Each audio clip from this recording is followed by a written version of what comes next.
let me say welcome and heti poo to all of the Genesis family out there.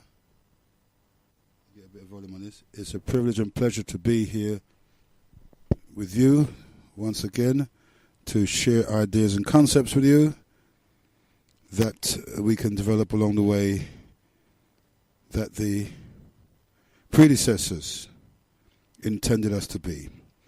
I just want to do a test. Hope that you're picking us up loud and clear. If I'm distorted or what is needed, then we can probably sort it out at this neck of the woods, and so you can pick us up without any problem. So just give me a one ring to let me know how you're receiving me. Numbers are 07931 2762 and the 32, and I repeat 07931 2762 and the 32 will bring you into the studio. So let me say heti poo and welcome to the People's Talk Show. It's that time of day again. You know what it's like, folks. I hope everything is cushy and hope that you're just settling in nice and easy into this time that, we give to share ideas and concepts among ourselves in order for us to develop along the lines that the predecessors intended us to do.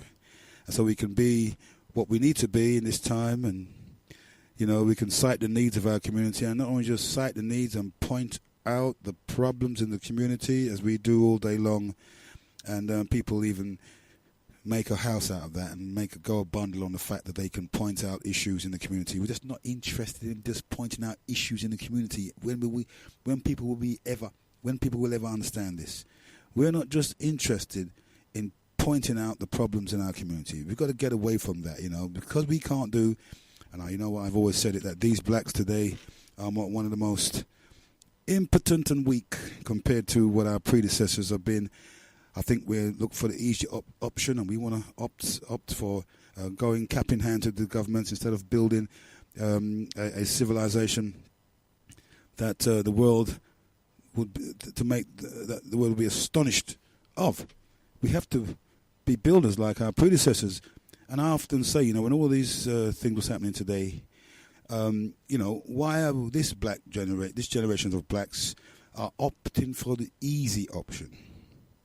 They're not even a shadow of our predecessors. And I often say, I'm looking at this in this way. I'm thinking to myself, is that a text?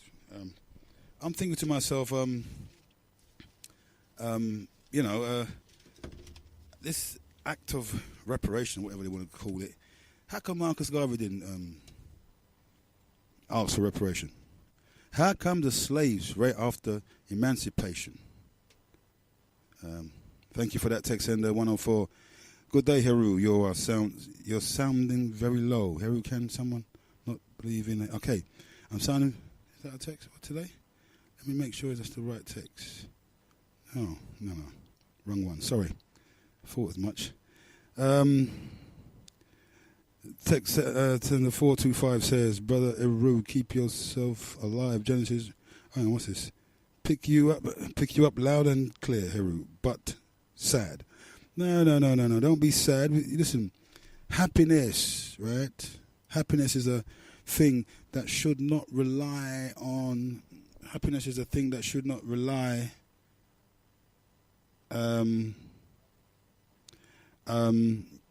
External things. You know what I mean? Acquisition of external goods. Happiness is too much of an important thing for us to rely on external acquisition. Happiness is a thing that we got to generate whether we feel it or not. We got to start doing these things. We've got to start acting from the inside out as opposed to the outside in. And we know that our happiness relies on ourselves. We have to create happiness whether there's any reason for it, yes or no, because it's so important a thing. 425 says, yeah, we have got major issues. We've always got bloody issues. Is the problem. Issues after issues. Yeah, fine, people have issues. Oh, you got major issues in our Turkish community. Yeah, we got issues in every community. Life is made up of issues, so we got to approach this. This is what we've got to start having, a clear-cut thinking as concerning major issues in our lives. You see what I'm saying? Just hold on one sec, folks. Oh, that's stay there. I can hear myself. So we have major issues in ourselves, right? Every community have issues, whether they want to accept it or not. Life is about issues, and really it's not about the issues itself, you know. Some of the issues we can't stop, we can't prevent. But there are what I say, if you listen to the show during the week, is that it's our response to these issues that makes everything, you know, makes up everything. Our response to our issues, not the issues themselves. Because the issues you just can't do nothing about. Some events you cannot do anything about. You know what I mean? So we got to make sure we're doing the right thing here. It's not the issues itself. It's not so much the issues, but it's our response. That's where we have the power. And it's a shame that in this century we are being negatively influenced to think that we're powerless by accepting inferiority, running here and running there, following lemmings, you know, lemming-like people that just can take crap and just quite satisfied to deal with crap. You know, we don't have to follow them. We can separate ourselves. I'm sorry to say, but we may have to do this in order for those who want to think bigger, stop thinking in a dwarf-like fashion, to open up ourselves, not to be led like lemmings up the garden, up the creek without a paddle, where there is no accountability for people's actions, so-called minds of the community without self-appointed community leaders. The community didn't appoint these leaders. Some of these people coming with something called harebrained ideas. They weren't appointed by us. So therefore, they're not really representing us. How can you represent a community which you've never introduced yourself to? And if you've been running for X amount of time and you couldn't produce an egg, why would somebody want to gravitate around you? You're just kind of just herding us into this pen of indecision. Why would we ever even want to be led by you? You've got no track record in any case. To say, well, you've done this and you've done that. You don't even own a tent. We don't even own a bicycle. You see what I'm saying to you? So when these little self-appointed, emotional, traumatized people gather themselves and appoint themselves, and they make up these harebrained ideas without anyone accountability, that anyone's going to fall on their swords for leading us up the garden path without leading us up the creek without a paddle. No accountability for failed ideas. So they will always continue to make these failed ideas and these assumptions because you lead them. The people lead them to believe that they are representing us. I never certainly asked these little traumatized groups to represent me. I don't know about you, but they certainly don't represent me. I've been among them for a long time now, so I don't know what they're talking about. They can have you, if you want to be, led by these people, self-appointed groups that don't have any decency to consult the community when they're doing things, but then start to demand money from us. This is where we are, you see. This is where we got to make a distinction, and I always say we got to make clear blue water between us and some of these self-appointed influencers that we have amongst us in our community. That is why the black community, if you keep listening to them, that's why Ra is here to make sure that we have a choice. I'm not talking about negating them, getting rid of them. No, what I'm saying to you, there's a different alternative. There's an alternative to the things. Never think that what you're hearing over the airwaves is the penultimate in decisions and directly know where they're going. They're as blind as a bat. And I can say without any apologies that the lunatic is indeed in charge of the asylum at the moment, going around in circles, doing the same thing, expecting different results, doing the same crap. And that's where we're at, and it's good to recognize where we're at so we can change this. Again, we're not asking for a negation of the group or whatever people that are self-appointed gurus of our community, but I always say that is for the weak and impotent. So this is the day where we can have discussions on this. And let me say, my name is Heru. It's good to be with you again on the People's Talk Show. I haven't been here for a while, but it's all good. You've had formidable people here that was who were, I know that a couple weeks now the talk show ain't been on, something like that. But you know what? You have me in the weekend for 4 days, man. God, I didn't think you really want to hear me again on a Sunday, surely. You know what I mean? So that's why I wasn't too pushing it, you know, to be honest with you. I chose those times to have a rest because I do it like, hear my voice? Like my voice is going. We haven't even opened up the lines yet, but let me see what's happening here. Good afternoon, you're live on Genesis. Good afternoon, Heru. How are you today? I'm fine, thank you. And how is the weather where you are? Well, it's a bit murky down there, a bit cloudy, but still humid, muggy. I'm sweating like a pig here in the studios at the moment. Well, you need a bit of rain for the earth and the plants to grow in a hot time. I mean, if you want the sun all the time, then, you're looking for it.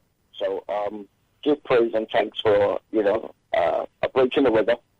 All the indications do suggest that it's going to be a long, hot summer. Okay. So I am not that worried, although there are people who can control the weather. Mm-hmm. Something that people just seem to, in this community, or in this community, or anybody who seems to listen to whenever I speak, ignore. And I can't keep running to the United Nations and getting all these documents out and reading them. It's a sad thing. Very sad thing. It's also a sad thing where I was on a particular radio station some weeks ago, and I really wanted to break it down to everybody who's socialist, Marxist, social constructionist, where, I'll tell you where you got it from, right? And I was trying to read the text from the Communist Manifesto, because none of these MFs ever read anything. They pala, and it's plausible ain't a fact, right? Mm-hmm. And so, as I'm talking to this guru of a particular radio station, who's their high priest, in real life, I'm doing what he don't do. Give context, break down to the layman what is being said here. And because you see I'm out of his league, what he did was to interrupt and bring in a completely different point, ignorancy or ilency, and because it's his show, to brag on, to go on and go on and spend a lot of time on it, and then want me to settle on his point, thereby surreptitiously destroying the facts of the matter, the really important facts of the matter. All right? Mm-hmm. There's so much ways I can do this. And, of course, there are reflections of what happened in the last 10 days, etc. And I don't know why they seem to see an open goal, got the ball, and you beat the goalkeeper and kick it over the bar. But they seem to be doing it quite regular, and the rest of them do it. But I'm going to say something, and I expect you to respond, probably in disagreement. And that will be my green light to just make it that simple. One, I can't stand the Marxists. They're freaking liars, right? They lie about everything. And nothing they say is based on any historical fact. And Karl Marx did not base anything on any historical fact. He had an agenda, and only when he punched the money off from the people he did, he won in the stock market. He wouldn't have been the drunkard that he was and buried in a heap over the Highgate. But they had to, they reinvent themselves. So they put a big mausoleum there, spend money. Big mausoleum, like he was some great scholar back in the past.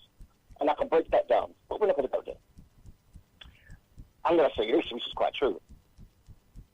You are a capitalist. I am a capitalist. Every last one of us human beings are capitalists. Would you agree? And if you don't, tell me why. I'll give it a space. Yeah, well, we're all capitalists in a sense. So if we're not all capitalists, we partake in it. This is the order. Sorry? I said if we're not by nature, we're not by nature capitalists. It's only our participation in society makes us that way, because that's the actual governing concept, an idea that's running today. Doesn't make us actually capitalists. Okay. We're not born capitalists. I get your point. I'm going to say this way, because this way, there's an irrefutable argument. And I'm pretty good about irrefutable arguments. That's why I like to debate. Because I'm not supposed to be able to do this, you know? I'm supposed to be like a factory worker, or whatever the case may be. By nature and nurture, you're a capitalist. It's innate within you to be a capitalist. Okay? No, not really. But I mean, I beg to differ. I will back the argument up. And, of course, I'm going to give you time to come back. Why? Because this is a profound statement to make. And therefore, there better be profound explanations for it. And therefore, for a rebuttal, like I said to some professor the other day, I don't mind what you say, but you better have a good response and expect a better one coming back at you. Because you can say what you want, but you better have a better one coming back at you, because I don't speak without organize the response. Point being, did you ever play in a football team? No way. When you were a kid? No, I don't like football, bro. Did you ever run in the relay or in the 100 meters or the 800? Yeah, I have, yeah. You did? Yeah. Oh, why? Well, let me tell you something, yeah. Although this is not the topic of the show, I'm just allowing you in because you rang early, but I mean, I'm an educator. Pardon me. Right. I will. I'm taking a liberty, and I think because we have discourse, you will allow me a little bit of liberty, and I will, I'll definitely go into answer the questions of your topic as well, right? Yeah. But and this is not attacking you. It's just a misconception. I know, but I'm saying you asked me the question. question. It's a prevailing thought, and it's got to be refuted. It's a bit like white supremacy. It's a bit like feminism, and I'm here to do it. But So, I want to know what the relay thing was about. You asked me if I ran a relay. Well, if you didn't interrupt, you would get it. But we're going to go there now anyway, right? So, you did run, yes? Yeah. Did you ever win? Yeah, of course, yes. Did you ever come second any time? No, never lost a relay. Are you pretty good? Pretty good. Starting on track, like, 100 meters, 200 meters. Yeah, I even did 800 meters, you know what I mean? Okay. What about education? How did you fare in that? I'm educated to GCE level. Okay. Okay, I don't know if you can, you might do. Do you remember when he used to do a test and it was out of 100, I don't know, you'd have been about 10, 12, 11, something like that, in primary school. And, everybody wants brownie points, talk about playground, pick a team after that. We ain't picking you because you suck this time, you know what I mean? Or, you got the top mark, but we ain't picking you because you're still rubbish. Whatever the case that children talk about. It's competing, isn't it? Everything is competing, and everybody wants to be better, and everybody wants to be their best, and everybody wants to give the best of or the optimum that what God gave them, or if you want to say, the parents gave you, right? And even if you don't believe in that's not a good explanation. Okay, so why would you want to get a degree? And why would you want to get a master's? And why would you want to get a postgraduate? It's all about capitalizing on you. You are the actual product of your own productivity, if you want to call it. There was no God. There is no divine journey for you to perform at a level to influence and to make the world better, or in some cases make the world worse. But you're only capitalizing on you, on the food that you eat, the sleep that you get, the grounding education that you get, or the corruption that you get from your parents, and so forth. By definition, you're born. It's within everybody. The problem is, when the barter system was kicked aside, there is an entity that runs amongst us, that is there before we are. And our journey is to use our spiritual divine pipeline to evoke that and send shockwaves to our soul. That's the mind, where you decide and contemplate, should I not? Should I not? And then you make a choice. And the choice is two. That comes down to the spirit. You've got God, who's giving you that, and the devil has his own. So your point is, You know what I mean? what's your point? The point is, we are all capitalists.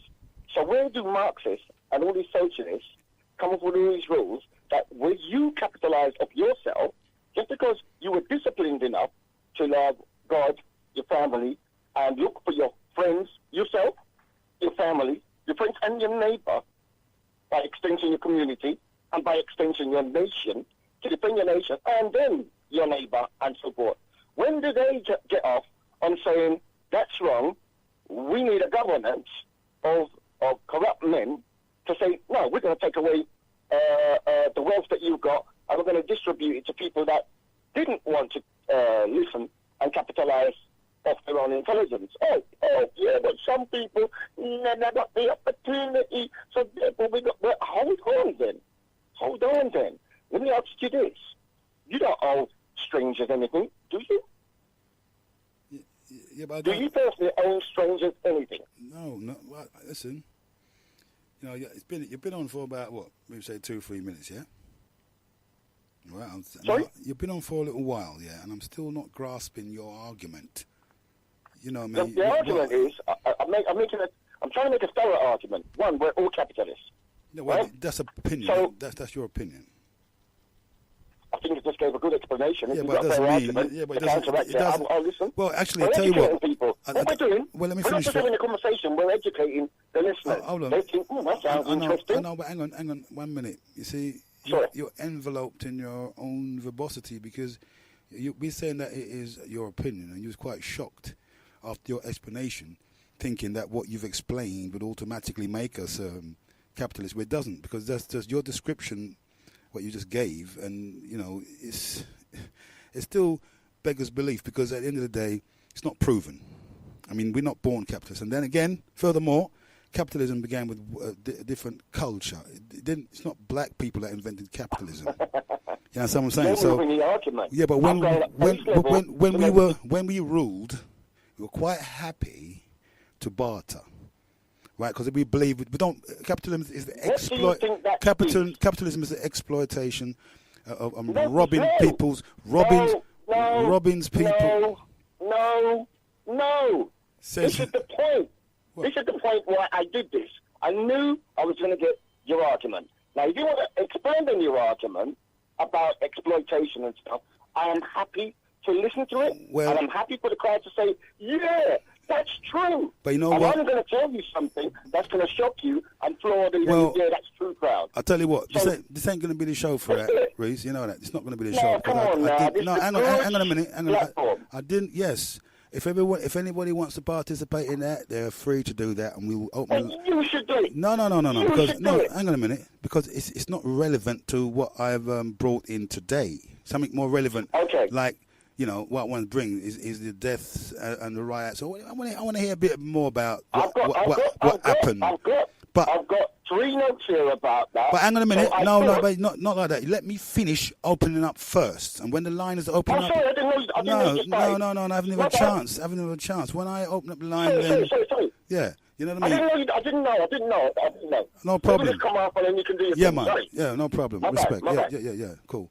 You're in tune to Genesis Radio and the People's Talk Show, and your host is me, Heru, and I'm gonna give you the hotline numbers one more time so you can participate when the lines are open.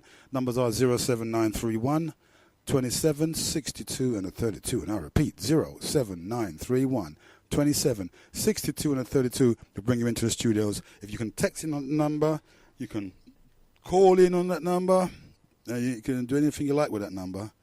You know, so we talk about issues and major issues in the community, like the tech sender, and of course, like here, Reese. If you're interested in politics, and I suppose everybody has to be interested in politics at some time. If we're in a community, a democracy, so-called, you may have different views in it, but that's not going to be the topic. But if you do happen to want to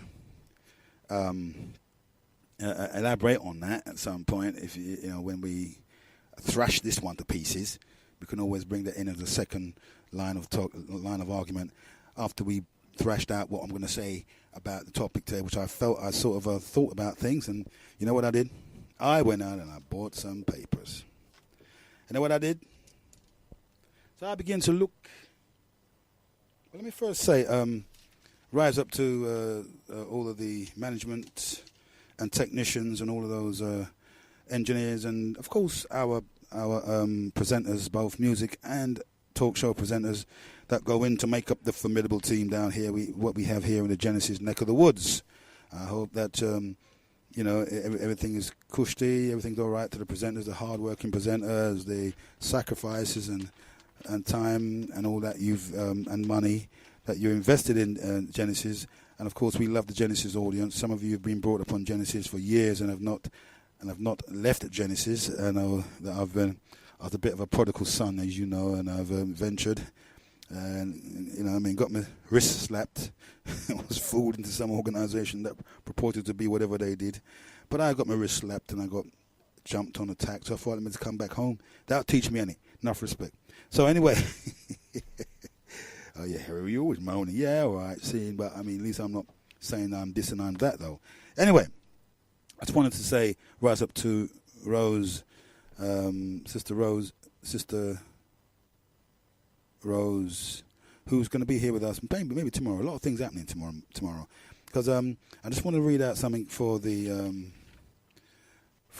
Creating Wealth organisation down there, sponsored by Billy D. Bignall Foundation, and MHT invites all unemployed 16 to 24-year-olds to become members of a link-up. We will help you to obtain vocational training and qualifications, including CCTV training and security, SIA, media and IT, law, music, catering, and much more. You tell us what you want, and we will link you up to professionals, bodies that will teach, guide, and support you to achieve your goals. We would like you to accept our invitation and attend our free introduction day. And if you wish to attend the introduction day, you will need to register your details via email to lsom16 19 years and at yahoo.com. That's LSOM, all capitals there. I don't know if it matters, but it's all capitals, .16. That's LSOM.16, 19 years at yahoo.com. And Billy, Billy,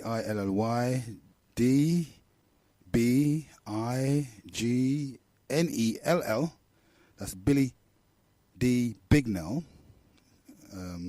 at yahoo.co.uk.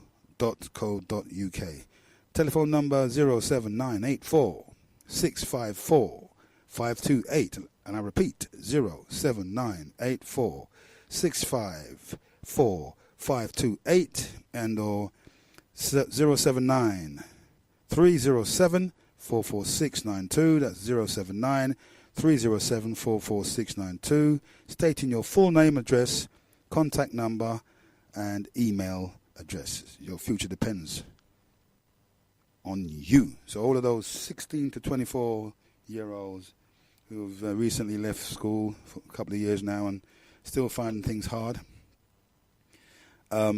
just become a member of Link Up. Do something constructive. And Billy's been on the show before, and he's and he does what he does as well. He has a company that sells phones, that make websites and all them thing there, and domains and all of that. He does building work, building construction. So he's there with the skills that our youth need today to make a vocational training. Sometimes we get all hooked up into this computer thing. I know money's supposed to be in that, but I think a vocational training is much more healthier and a better way. You could always have money. You can always make money if you want to become a security officer, which I was for some years now, and it's good. I'm not talking about doorman, because you can do the static or the corporate security, which I think is It's better than the SIA, the doorman. But there's some people who like doing stewarding and doorman and all that's there. So do something, at least take advantage. And that's how I used to develop, I used to take advantage of every opportunity that came. Every opportunity that came, I took advantage of when I was searching out for work. Now I'm old, and I can look back and say that it hasn't been too bad for me. I haven't managed to own a Rolls Royce. No, I haven't managed to own a house or anything else. Not for the want of trying, but but at least I haven't done any of those things. It's not that I'm not ambitious. Of course, I would drive nice cars and have nice homes, and you know what I mean. But maybe it weren't for me this lifetime. But one thing I did learn in all of those things, in going after those things. Yes, of course I went after those things. But, again, when I look back and realize that maybe my attitude wasn't right, I didn't have the right ideas, I was getting myself involved with all sorts of crap, and then still expecting my life to turn out good. You can't do that. If you sow apples, well, you can't expect oranges, isn't it? I didn't know most of these things. So what I did, I just followed, and then myself. But at least I didn't go to prison. At least I didn't kill anyone. At least I can sleep anywhere, anytime. I can, when I want to sleep, I've got no problem sleeping. Some of you have got problems because of the things that you've done. You see what I'm saying to you? And so, I just wanted to say that in search of when I look back into my life, I haven't done too bad. I haven't. My hands are clean. My record is clean. I mean, I got involved with the police at a young age. Yes, I only go as far as sales. I never go farther than that. With all what was going on, so I managed to escape that. I think that's good. I don't have that badge on my prison record on my hand, man. You mad? I tell my sons, listen, I was young once, and I didn't have any of those damn things around my ankle. You know what I'm saying? Let me see who is this.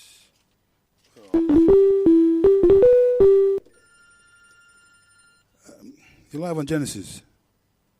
I did say. Heru. Yeah. Yeah. Can you hear me? Yeah. Hang on, the lines are not open yet. Just give me another 5 minutes because I haven't finished it yet. So let me just finish what I'm saying, then I'll open the lines. Yeah. Okay. Right. I mean, Reese was just an exception to the rule, but I did say that the lines are not open yet. Okay. Thank you for that bird track. Right, when the lines are open, because this throw me off my track anyways. So the lines are not open yet. You can text in, but I won't be reading the texts at the moment. Let me just unload a bit. Let me just bring everything into order here. You know what I mean? So, I mean, I did all of this. If there's young folks listening, got to remember that I was young once, So I don't hear these excuses that some of these young folks are making. You can't tell me about nothing about young age. And I'm not going to pit and powder you and friend you up because I want you to be my friend. You know what I mean? Because you're young. No, I'm going to tell you as it is. I'm going to tell you where you need to be.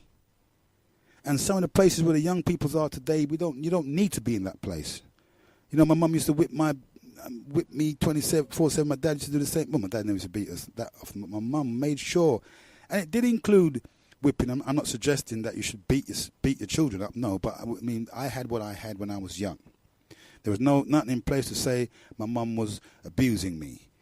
I didn't feel abused in any case. I appreciate, not that I'm a glutton for punishment or what you call them one there, likes beating or something like that. I forgot what you call them people there. I'm not one of those neither. But just my experience at that time, my mum administered discipline probably in the way that she was disciplined and so on, and handed down. But I'm glad for that still. I'm not glad for the punishment. I don't like to be punished or hurt. But what I'm glad for is the lesson that I've learned during those times. So no one can tell me about being young. People think that young folks today think that they're the only young thing that's around. Then, listen, I'm going to tell you straight.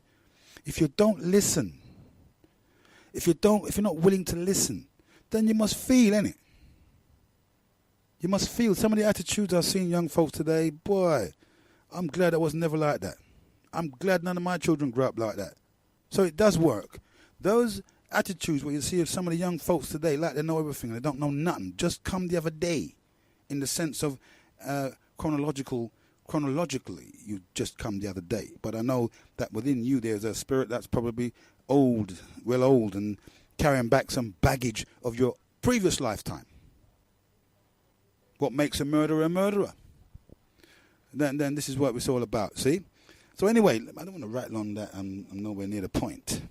But I'm telling you, The young folks got to develop a mindset to have respect and listen. Those are the two qualities that you must have to be successful in life. Right? And then your children are going to turn out that way too. So I bought these papers and I was whirling through the papers and I'm seeing whether there's anything that could have interested me in something. I bought 2 papers. Well, is it 2 or 3? Yeah, 3. Well, 3, yes. And I said, let me have a look first before I decide to come on the People's Talk Show and to start to waffle on.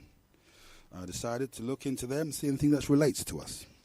I know the community is probably tired of all this personal angst thing going on there and this trying to get us to be African, trying to get us to do this, trying to get us to do that, you know, extracting money from us.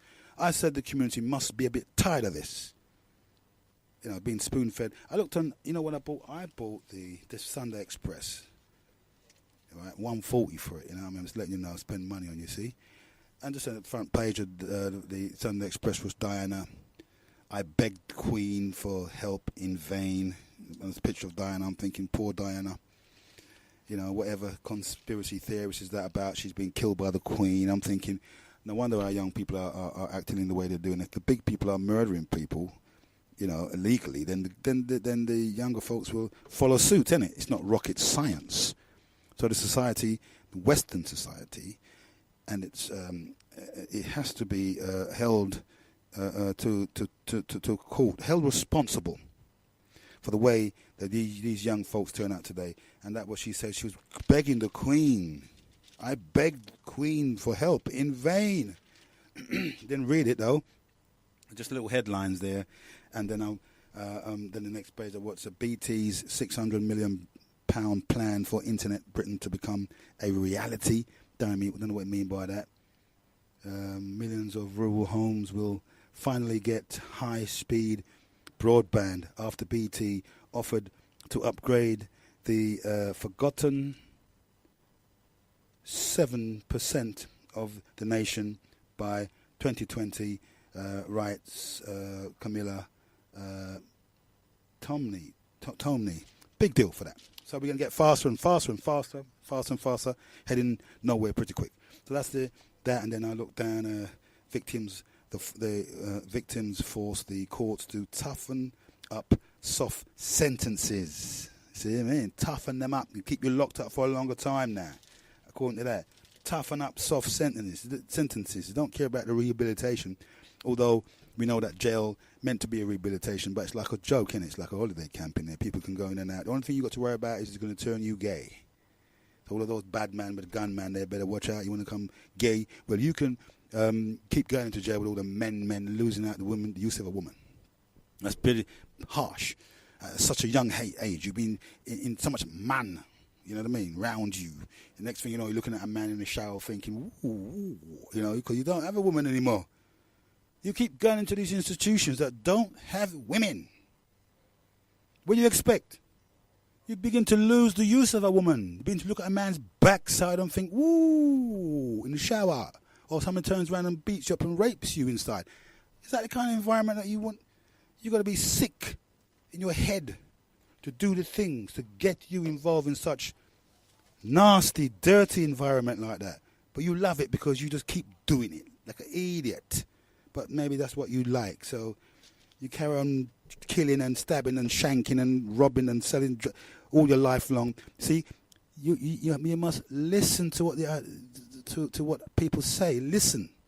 I remember I put out a challenge there for the young folks to say, let me explain to me then, one-to-one, on the radio in front of everyone, tell me why you do these things, why you shanking your brother, why you think it's good to not let somebody come from another postcode to your postcode. What's this all about? I need to know. I want you to tell me. And none of you has ever calling to the station and explained to us, because I don't know why. What's driving you to do these things? What kind of thing is that? I was young once. We never did them crap. Although we had it, I must admit, we did have that kind of a situation. Peckham, V's, Brixton. Yeah, we had all of that. But I understand how it started. I didn't think I wasn't forced myself to be in that. I went from borough to borough to borough. I didn't tell everybody, oh, I'm from Peckham. I didn't act suspicious.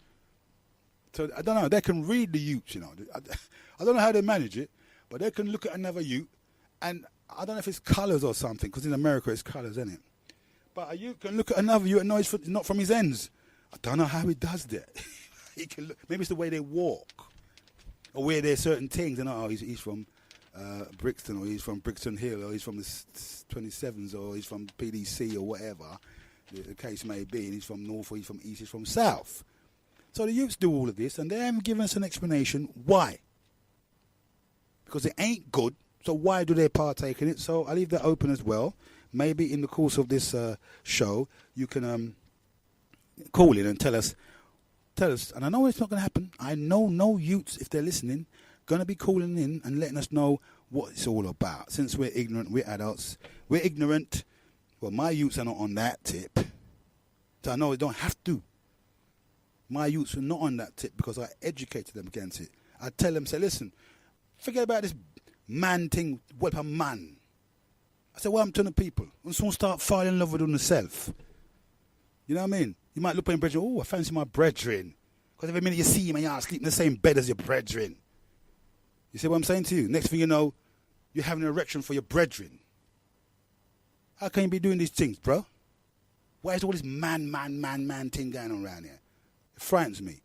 That's why I educated my youth about this brethren thing. Careful.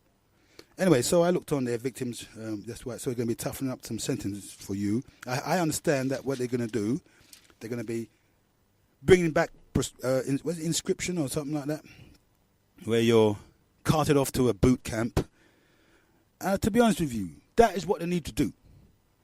If the youths today like to kill and stab, well, we'll give them something to kill and stab over, innit? Send them to Afghanistan. Let them kill and stab imaginary enemies over there.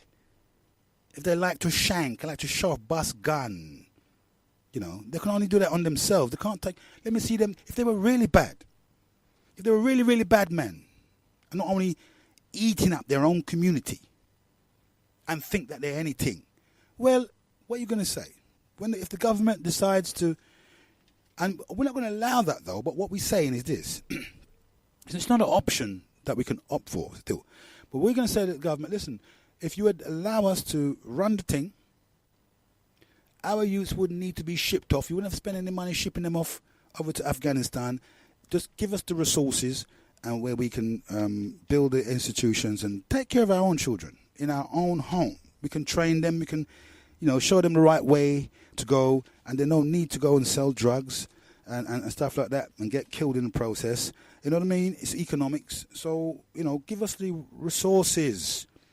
But I'm afraid I don't think the system wants us to really sort them out. Because since society has become a business, it's incumbent that they would want people to feed their court system. They need people to feed their jails and all that, to keep their money, to making money out of your rear end. And this is what our young folks need to know, that if you carry on in the way that you're carrying on, you're cannon fodder for them. You see what I'm saying to you? So you're going to be fit for that. So this is what's happening. They're going to start bringing in boot camps again and try to... But we're going to resist that, of course, because we're going to give our children one more chance. And if they love all of that, well, hey, you won't be going to prison this time. You'll be going to prison and go somewhere else as well. When you're finished, you'll be like a zombie. You see what I'm saying? So if that's what you want, you have to listen to us. We will guide you to have the right characteristics, how to act, how to behave, how to respond. You need all this teaching coming from your parents and from the black community that loves you.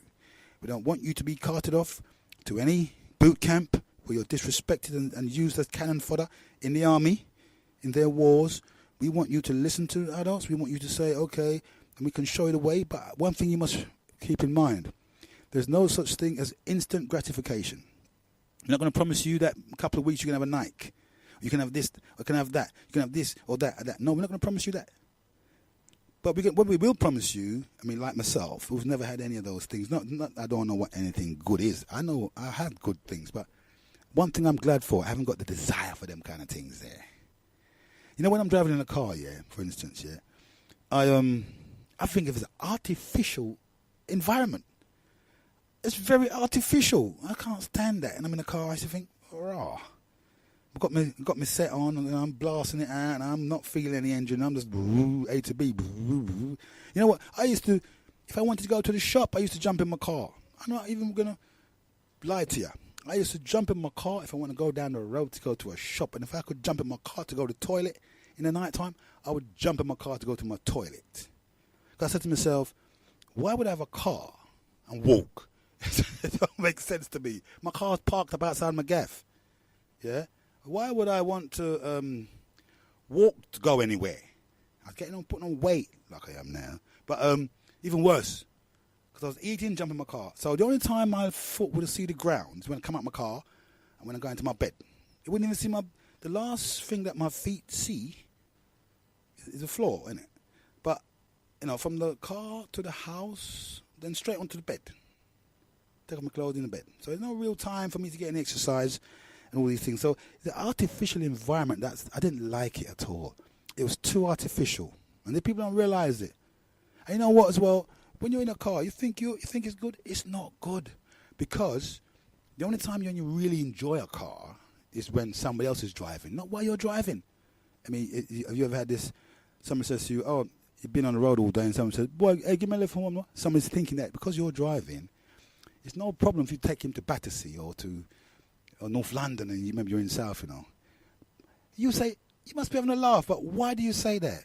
If car is all that good, why are you tired if your brethren ask you to drop him in North London when you've just been on the road all day? Right? And you say, get out of it, mate. No, I don't want to hear that. But you're driving. You're not walking. You're not giving me a piggy bank. A piggyback, to go to North London. You're on wheels, bro. But they don't understand that even though you're on wheels, it's all that pulling and tugging and keeping alert. You might as well take a bus. So this artificial environment that creates, really, let's be real.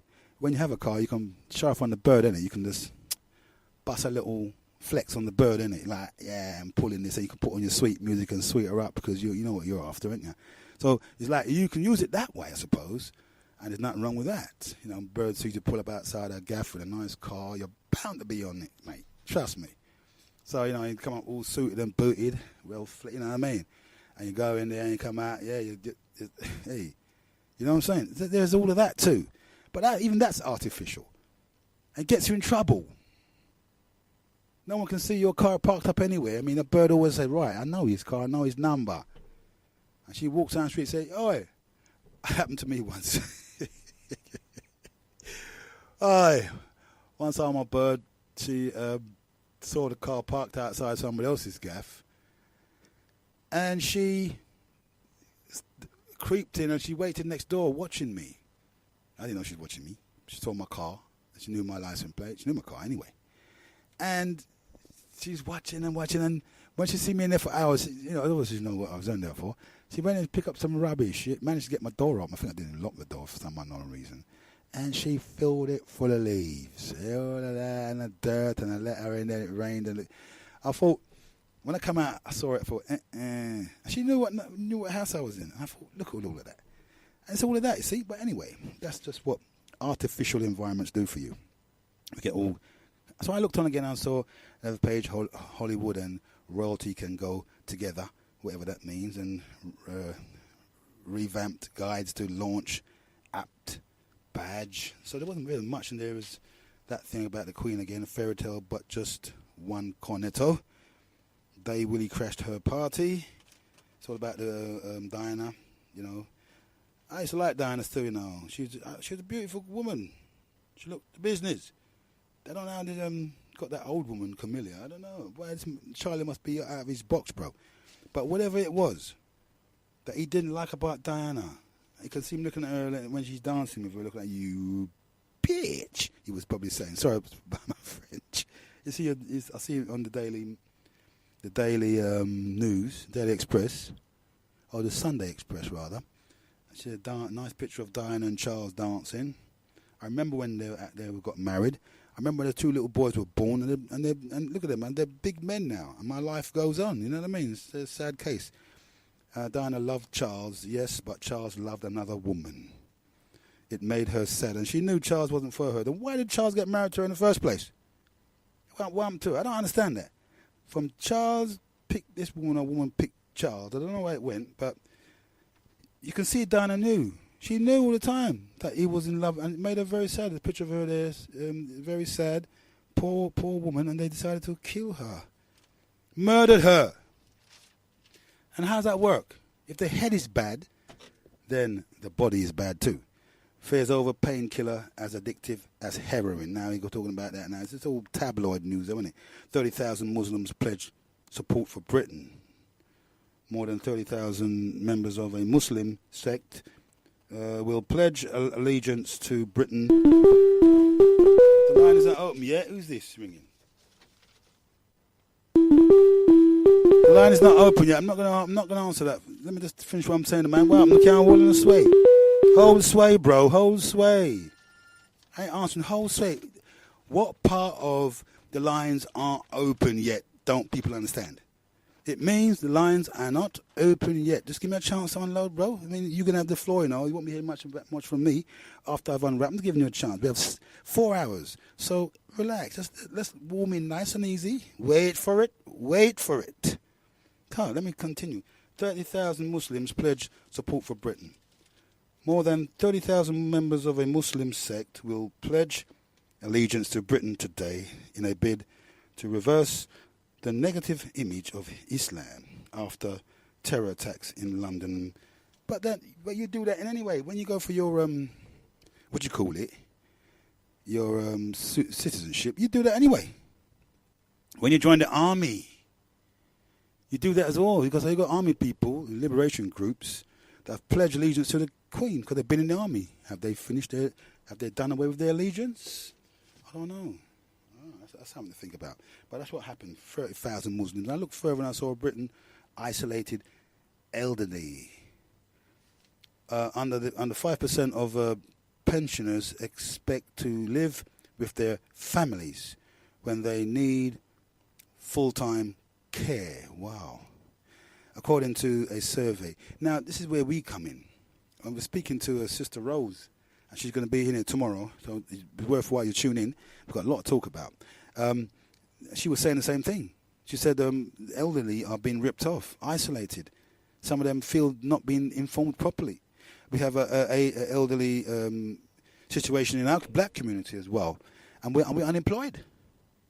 You said you want, but people don't want to earn real money. Not real money, earn properly. I mean, it doesn't make no difference. And I want to tell young people this as well. Although it might be logical for you to say that I can earn 40 grand or 50 grand in 2 months, why would I want to earn 50 grand in 1 year? They worked it out, and it's logical, but not necessarily true. A premise might be logical, but not necessarily true. So it's not true. It's logical, though. But the thing is, it's too much of a high price for you to pay, and you won't notice this now, because the temptation of earning that, and then the fact that you can go and spend all day long, deludes you and leads you into a trap. This is why I want our young people to be smart. But if you listen to us, you will be smart. Don't experiment with society. You don't know. You just come the other day. Have that respect. You just come the other day, bro. You think you're going to chase rainbows? I'm earning more than you, Dad. I've earned, look, I can earn this in 1 month. You got to earn a year. But then look at the logic. My character has not been laid waste. I don't have to watch my back. I don't have fear to open my door. Somebody's going to be, some groups that are earning easy money, going all spice and they're going all sorts of drugs and like squandering their wealth. Because they can't put it in the bank. Police will know that they got it. They can't buy cars because police say, where you get car from when you're not working?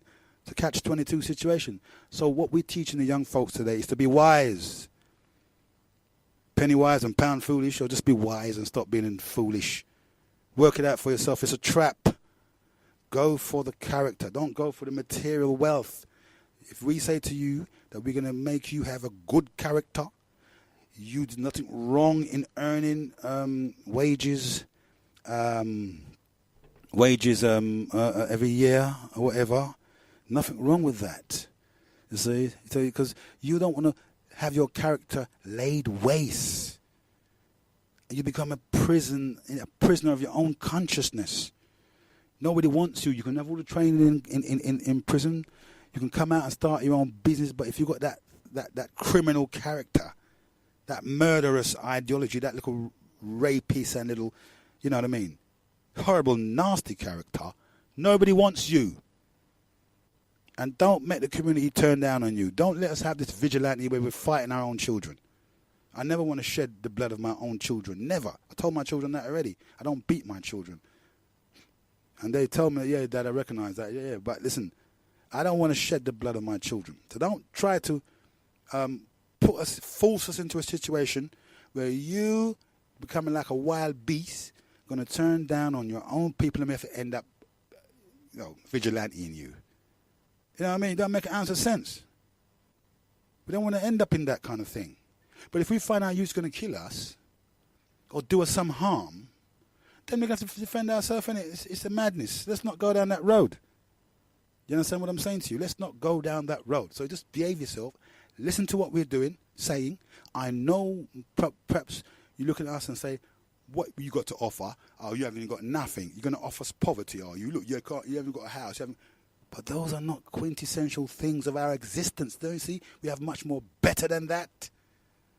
Society controls you because you're so open to these things. You all belong to society and you don't even know it. Things won't matter. What matters to you now won't matter to you in 20 years' time. Even when you go up to 60. And I know some bad man who can't even walk on the street, who's crying now, who wish he could change his life. And there's nothing worse than an all-time bad man. We used to have one at London Transport. Everything, he says, what? He's so old. Yeah, he's even got bosun. And he used to walk with his hand in his pocket. If I ever touch you from ears to ears. We used to like, Gary, shut up and sit down, bro.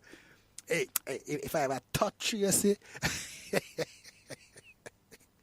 We used to roll on the floor when he said that. Because he used to be a bad man. Cut up people. So he still he can't even lift his hand out of his pocket. So come on, Gary, man. You could touch, but you couldn't touch a fly. But he was so in his own self. But that's being that. But it's about time the young folks begin to listen.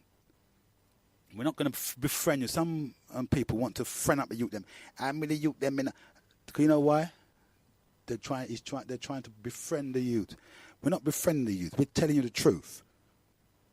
We want to be your friends just to make you because we're talking good. That you start, as a result, start disrespecting adults. No, we don't. There's one thing we don't need. So you decide. Your character is more important than money. You want to be able to walk on the street when you get old without worrying about somebody else's grandchildren trying to take you out because you were the one that killed Grandpa a couple of years ago. You see what I'm saying? Or when he was young, you stabbed up Grandpa and you come out, oh, there's a little old, and go and finish you off to make you come back around because you died in anger, you died in tragic situations, so you're never going to rest in peace. So when you come back out, you're going to go around in circles, round and round and round, in murderous circles. Because I always say that, who made, what's his name, a murderer? The Moors murderer and them kind of people who can kill people and bury down their floorboard and go to sleep on top of them. Them kind of people is not what you really want to be. That's not. If you're a real bad man, that's what you call a bad man. Murder people and put them under the floorboard and sleep on top of them like nothing's happened. That's a real bad man. You know what I mean? It's stupid. Anyway, so this is what we're saying to our youth. So we went on and we saw affairs over painkiller as addictive as heroin, all them kind of things. And battle on fast-track court cases so no child will suffer like Tragic Charlie, whatever that was.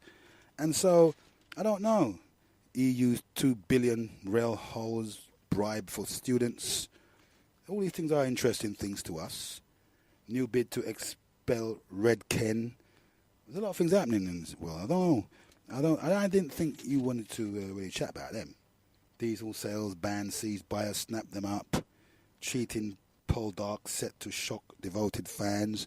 Kim, my missiles can now hit the whole. And that was an interesting one. My missiles can now hit the whole of America.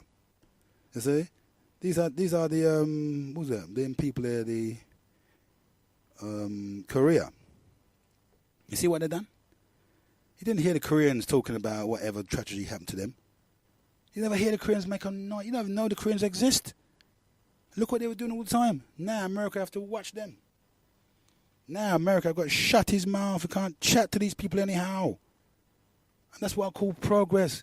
I think the black community's got this penchant of wearing its life on its sleeve. You know why?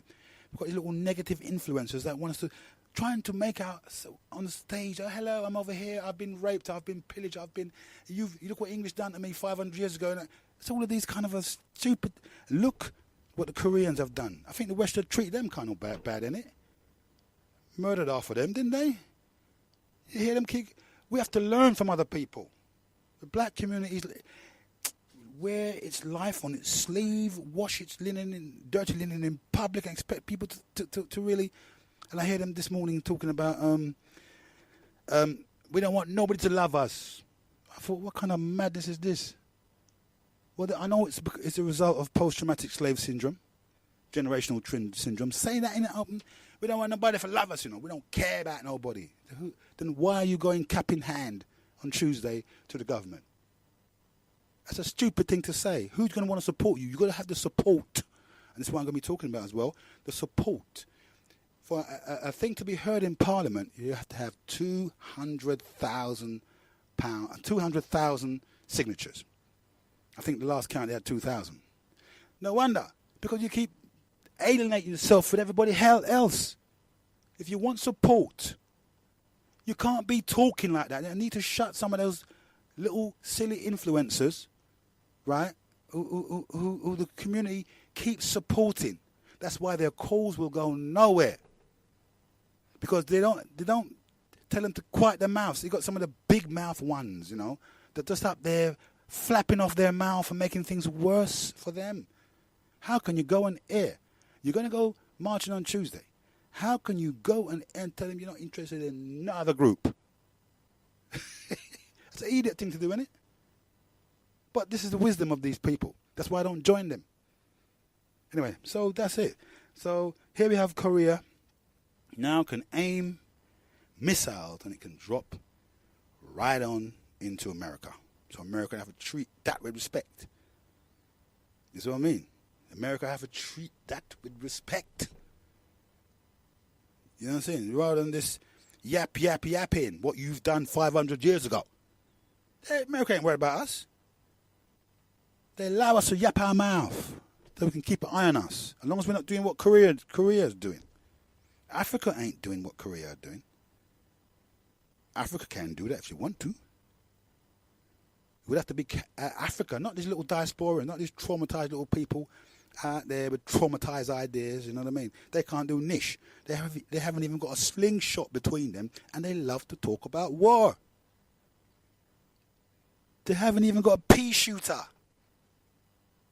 They have nobody trained for war. Yet they keep winding themselves. You know why I call them the Church of the Diasporan? So these, with their disciples, these Church of the Diasporans wind themselves up every time to a frenzy. They don't have nothing, not like Korea.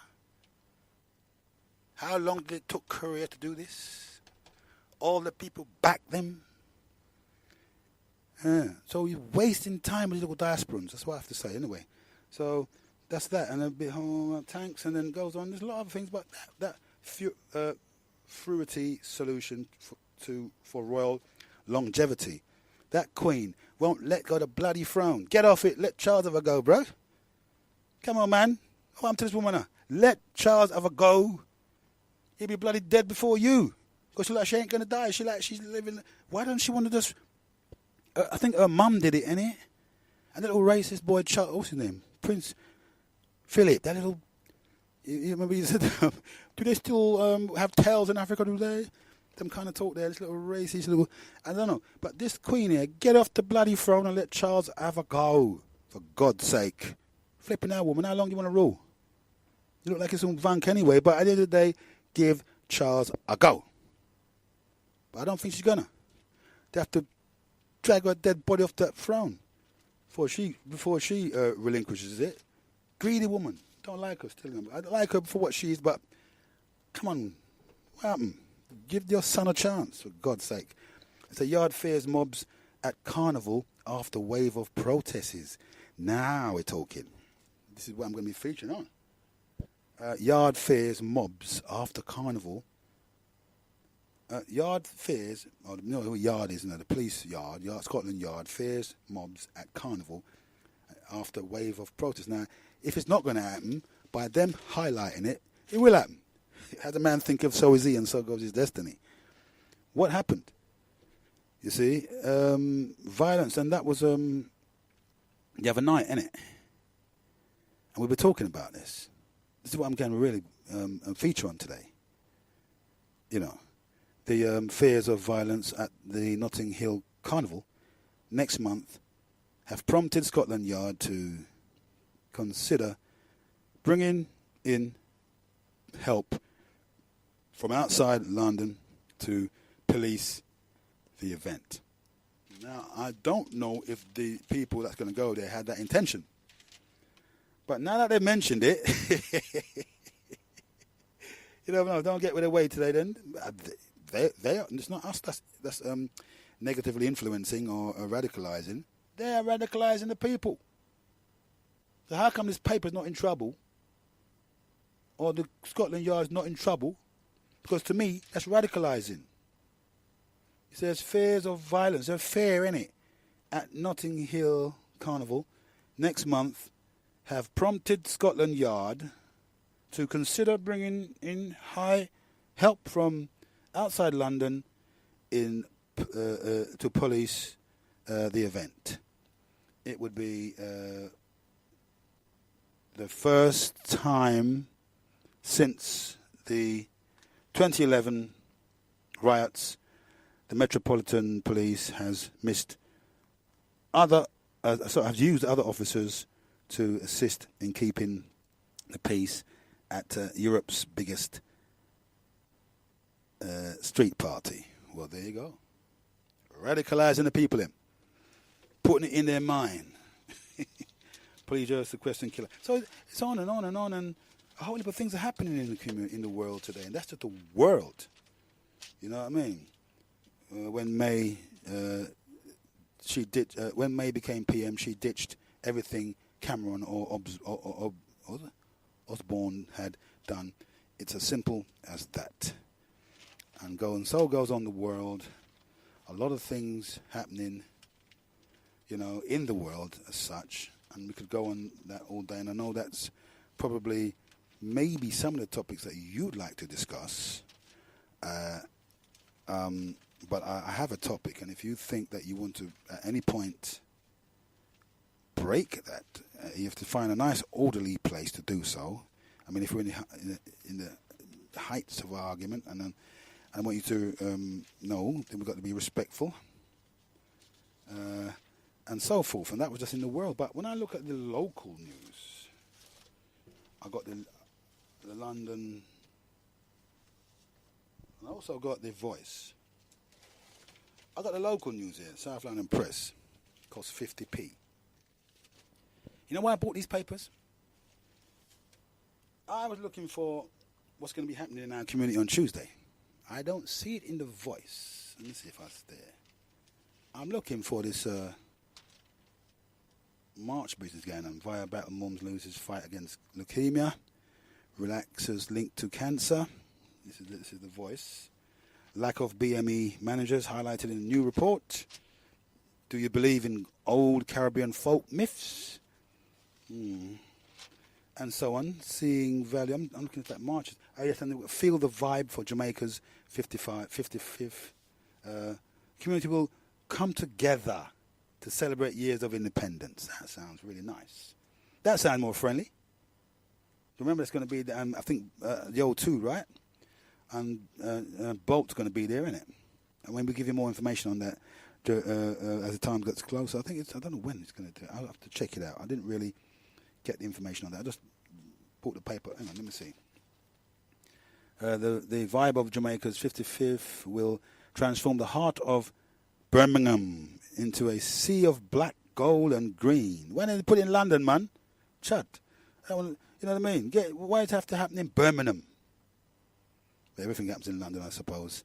Into a sea of black, gold, and green as the jewel of the Caribbean celebrates its 55th year of independence with a 3-day street festival. Wow, I've got to travel to Birmingham for that, you know. Jamaica in the square too will be held in the city's Victoria Square next weekend, August the 4th to the 6th, with stage shows and a Jamaican market, music, food and jerk shows, sound systems, and a flag raising ceremony. And August, this is different from the one at O2, isn't it? Yeah, with Independence Day. Right, yeah, I don't think Bolt will be at that one, but I think there's something happening at the O2 as well. I'll try and get more details for that. But in any case, let's just give you a little insight. And I'm looking through this, and I don't see... Oh, yeah, Building the Future. I got this little snippet. Well done to the Voice newspaper for organising this event to raise money for up-and-coming young athletes. That's not bad. That's good. No doubt there are lots of talented people out there, but many of them are not able to showcase their talent because of the unfortunate downturn in the economy. We need to support these young people so they can take the mantle from Usain Bolt. Usain is retiring soon, and we need to prepare for the future. These young ones are our future. Every country is struggling at the moment, and it is having an effect on young people. I'm quite impressed with what this paper has done in helping the next generation. £40,000 is a lot of money. That's not a lot of money. 40 grand can piss up in a wall in a day. 40,000, get buy a car with that. It's a lot of money. And Glenn Mills can help to discover new with £40,000. Are they serious? I can piss that up in a night, really. I can buy a BMW with that, innit? One BMW costs 40 grand. Well, I can't work that out. That's what they're doing anyway. We're not running anything down, but that's good. So they're doing things, £40,000. You know what I mean? Tribute to a legend, the Bolt Mills London event topped London Twitter trends voiced online. I wish I was aware of this stunning event, as I am a huge fan of Usain Bolt. If I was there, I would have loved having the unique... Wait, hang on a minute, folks. One sec. One sec, folks. Yeah. Yes, I am. Who's this? Okay, right, I'm on the radio. Yeah. All right, cool. Yeah. Sorry about that, folks. Yeah, so, all of this. I remember that event's gone by the sound of thing, but tribute to the great legend, Building the Future, all wonderful. And I still can't find this event on a Tuesday. And I'm looking at ready to burn the midnight oil and all that. Coming down Archbishop's warning for church, whatever that was. It's a black man, that is, you know. And so on and so on. Jamaica's story, the birth of a nation. Not very nice, is it? Every year on August the 6th, Jamaicans at home and abroad celebrate the end of their reliance on Britain, especially in the control of specific functions of the country. This is widely referred to as independence celebrations. This year, the celebrations will mark 55 years since the independence was declared in 1962. At this time, Jamaicans also honour all those persons who were responsible for the transfer of power. In February 1962, a new constitution was approved by the legislator and the Premier Norman Manley, called general elections. So that's going to happen there. You know, I'm sure there's an event at the O2, but I'll find out more about that for you. So there you are. I'm still looking for this event on Tuesday. You know, I Love Jamaicans. Jamaica Day returns to London July 30th. Highlights include performance by Grammy nominee Luciano, seminars on property, immigration and health. That sounds good, isn't it? As property, immigration and health, as well as food and fun for all. So this is going to happen the third I Love Jamaica Day will take place in Brent. Wow, all over the gaff. North West London on Sunday, July the 30th. Set to attract thousands of visitors again this year, some of whom will be travelling all the way from Jamaica. The event will host two-time Grammy Award. That's gone. That's gone already, mate. Missed all of that. You see what I'm saying? All this is gone. I still ain't seen nothing about Tuesday's thing. Independence celebration across the UK. Wow, I didn't even know. Did you know anything about all of this? On the 30th, Sunday, that's today. Oh, there's a lot of things happening today, isn't it? Celebrating 50 years. Oh, it's all right up there. So if you want to go up there, you can go up there. So, musicians with success in their DNA. Talking about DNA, I looked at something the other day that sort of put me in the mind of something. I'm saying this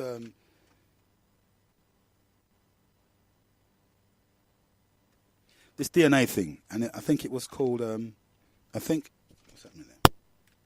I think it was hold on. I think it was one sec, folk. There's got a problem with the ears thing. I think it was called DNA Journey, and it sort of surprised me. And I thought this can be revolutionary for us. You know, this can change a lot of our negative influences about people. They had this brother, black as the ace of spades. He had more DNA. A white brother, a light-skinned brother, had more black DNA more than a black man himself. And I thought, wow, he found he's belonged to some whole heap of other different groups other than his own group. And I thought, well, that's a revelation. They were crying and all that to find the very people who they didn't like. They were like 50% of the very people they don't like.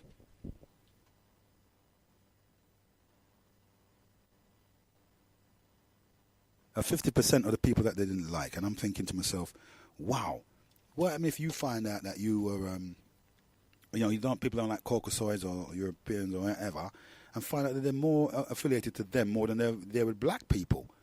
Everybody have a small percentage of black in them. Some have more than some, but because we're the first. I thought, wow, that will be a rude awakening for a lot of people, isn't it? When they find that they're more Caucasoid than a Caucasoid themselves. And I thought that DNA journey should be taken. I think everyone should take that DNA journey. It might change some of the things that's happening in the world today, but there you are. That's all there is in that paper. And on and on and on, and you know what I mean. But then what happened in the South London press was what I really wanted to talk about, and that was the march to end knife crime. That was, I'm sure that was on. Let me find out for you. Families left grieving by knife crime will march on August the 20th. In a bit, that was gone, isn't it? Oh yeah, that was August. No, June. No, that's next month. June, July. Yeah, next month. Families will left grieving by knife crime will march on August the 20th in a bid to spell out the cost in young lives. Scores of mothers, fathers, brothers and sisters who have lost people they loved to the killings will walk from Clapham Common, South Side, to St Matthew's Church, Peace Gardens opposite Windrush Square in Brixton from 1 p.m. to 4 p.m. The protest is backed by Enough is Enough, a national campaign to promote peace and reduce violence. Peace and reduce violence. Reduce violence. Yeah, where are we now?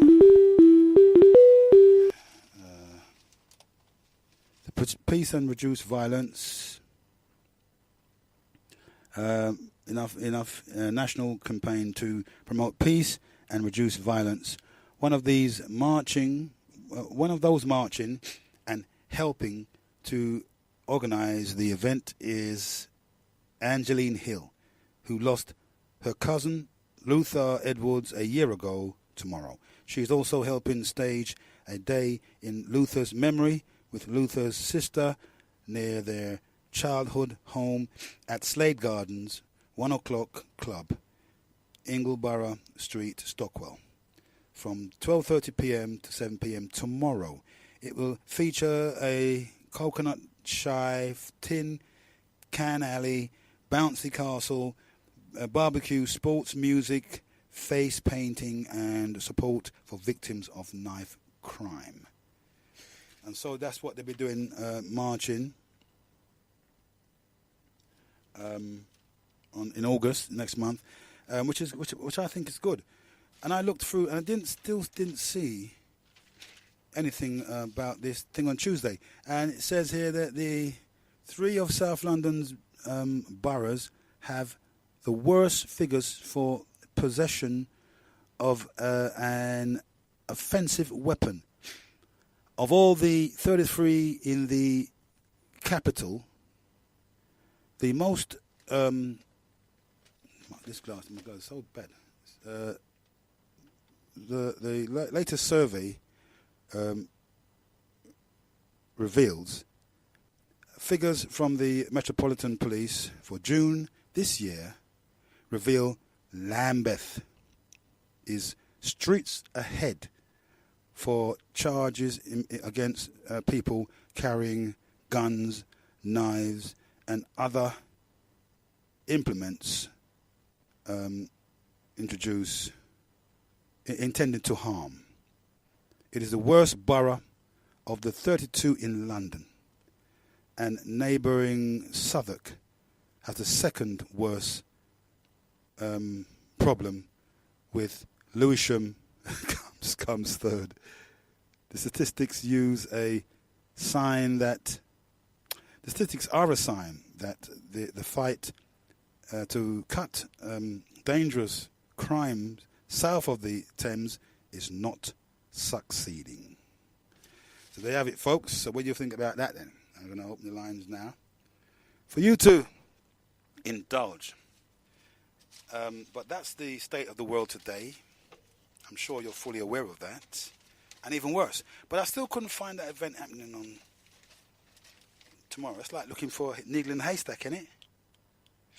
So this is what I propose. I'm thinking, wow, it's so unreal that and then again last night they were like rioting in Hackney.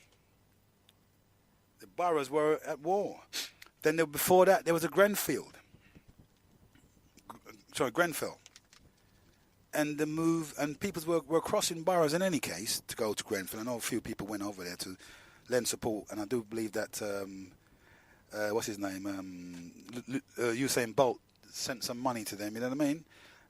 And we still haven't forgotten Grenfell and their disaster. And I'm thinking, wow, look at this. It's a you know what we need? It's a community borough thing.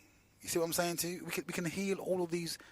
What you call it there? What do you call them? What do you them call? I'm not very pleased with that. We call them postcodes, and I don't think they eat that thing.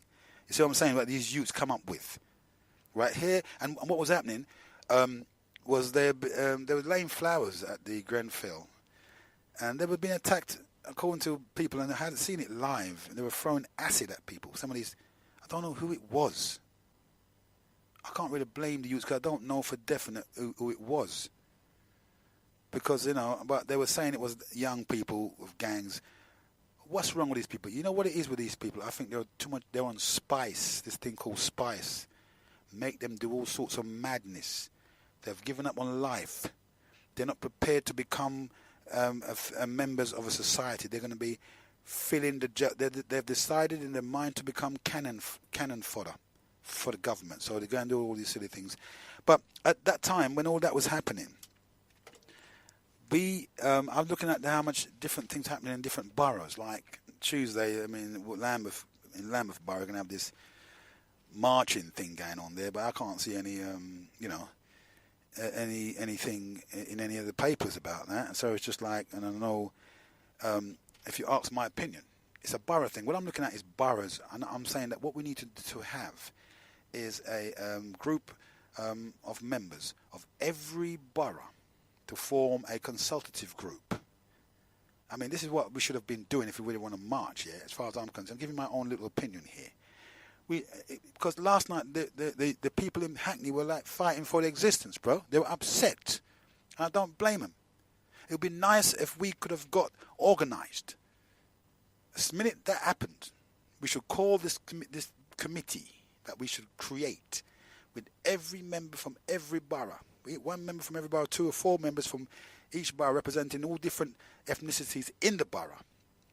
Because, you know why? Because if numbers are the game, numbers are the thing that they need numbers, right? We need 200,000 signatures to get anything heard in Parliament. So if you haven't got 200 signatures, then what the hell are you doing? It's useless to do anything. If you don't have the signatures, when you hand in that paper, when you're handing in paper, you don't even have the amount of signatures. This is the kind of thing, because it wasn't consulted. And it seems to me that people, by not joining this thing, by not having 200,000 signatures for this thing, right, shows you the people are telling you what time it is. If you can't understand that, then you can't understand nothing else. You're saying one thing and people are saying something complete different. Yet, when I viewed that Hackney thing, what's his name, the young man that died, Rashan, I think it's Rashan his name is, and they had it on YouTube, and they had nothing less than 483,900 and something views. It seems people were more interested in what was happening to them right here, right now, more than something that happened 500 years ago. I think this is the reason why they haven't got the numbers. People are not stupid. You see, if you had a consultative group with members of every borough, so we can have a cross-borough action all the day and cross-borough action day. I mean, we got a unified thing there. 483,000 views. Now, if you can turn those views into signatures, bam, we won. And all that's going to happen, they're just going to hear it. They're not going to do anything about it, as they already told us. You ain't going to get squat diddly. How many times have we got to tell you? But they don't business about that. But on a cross-borough thing, I reckon the people have spoken, if you ask me. They have spoken. They're more concerned about their children getting killed than something happened 500 years ago. They weren't paid for it. You see what I'm saying? See the difference? Now, what's your opinion on that? I want to hear your argument on this. I want to hear what you think about the cross-borough thing. If we can organise, because that borough Hackney was fighting for its existence. Bold, just like how Brixton did. Just like how Tottenham did.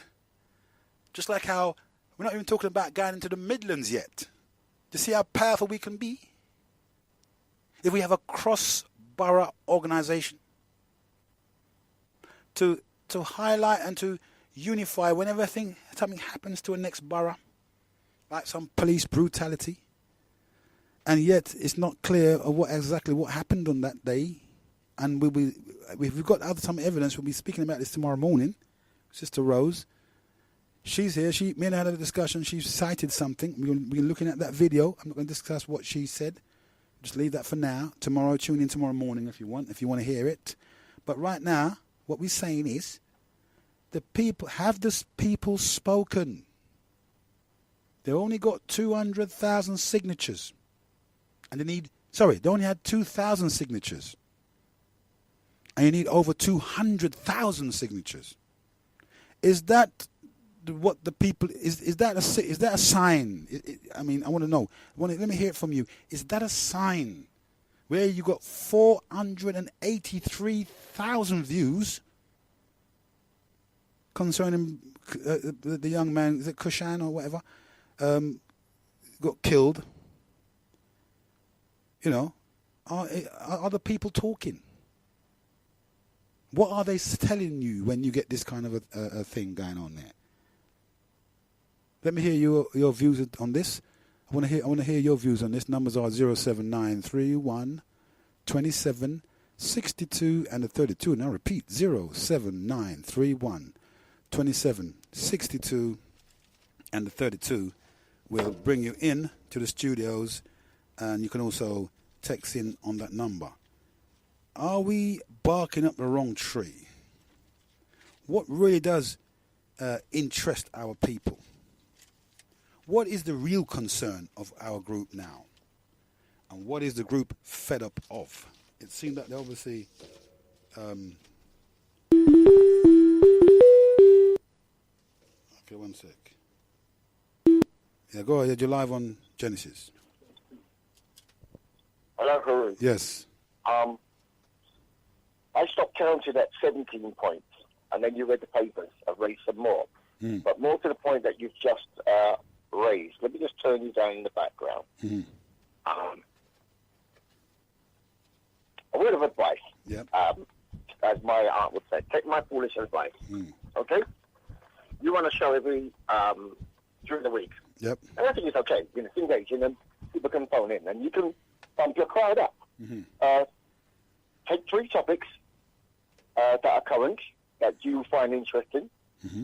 Give your arguments, and open the lines. And on a Sunday, after 2 hours, inform them. Within 15 minutes of its end, I've got new topics, and keep it going. Just jog it on, right? And then any other things you say, I've got some juicy ones tomorrow. We'll be talking about blah. We'll be talking about blah. And anything comes up overnight, we'll have that too. And just keep it jogging. 17, it's not professional. But be that as it may. Let me say this. If you wanted, you personally, if you wanted to raise 200,000 signatures, because you have the bullet platform, you could do it. You actually can do it. I can't. People you're talking about, we can't, you can. How? You can do it because you're on the radio. Doesn't mean you don't know nothing. who you're reaching. That don't mean... What you need is a good concise argument for argument. Let's deal with this. One of the topics you brought up is this, and you mentioned it as well. And I'm going to tell you what you said. Artificial. You used the word artificial. And what is going on in Hackney? Sorry. It's not a genuine riot. Now, number one, I hear people say, our baby. Well, number one is not a baby. He's a young man, and him have a baby himself. He turn around. Number two, we see the video. The tree is ran from the police. What he was doing that night, late at night. We want night crime. We want gang crime off the street. They hear what we say on radio. So they are policing. They're doing their job. And they pulled the car over. He ran out and ran into the shop. And it looked to me like he put something in his mouth. They have a right and a duty to arrest. If during the course, because they didn't know that he put something in his mouth, number one, if it was narcotics, we've heard, maybe you haven't, people load up from the Caribbean and the islands with these capsules of cocaine to bring it over, and it bursts. Now, if you put something down his throat, and they don't know it, and it bursts, that's one thing. We have not had an investigation. Why are they rioting? Why is Diana out there saying, what's understandable? What is understandable? All right, let's put you in the car, driving from your aunt, your girl, or your granny, or your mother, late at night. Because you just wanted to sleep at home because you said there's a dog barking or something in the neighborhood in your house. You want to secure yourself, and you're driving home late at night. You're going to run from your car. you're not going to run from your car. You're going to say, yes, sir, no, sir, and yeah, I've got my license, and you ask for the papers, here you are, and you're going to abide by the law. No, but you're Reese, not going to run into no shop. Reese, you done know that's not the case with some of our young folks today. They're not. We're not talking about Sam, we're talking about him. Him? Well, we done know the thing already. We're not that stupid. We would drive cars without license and insurance before.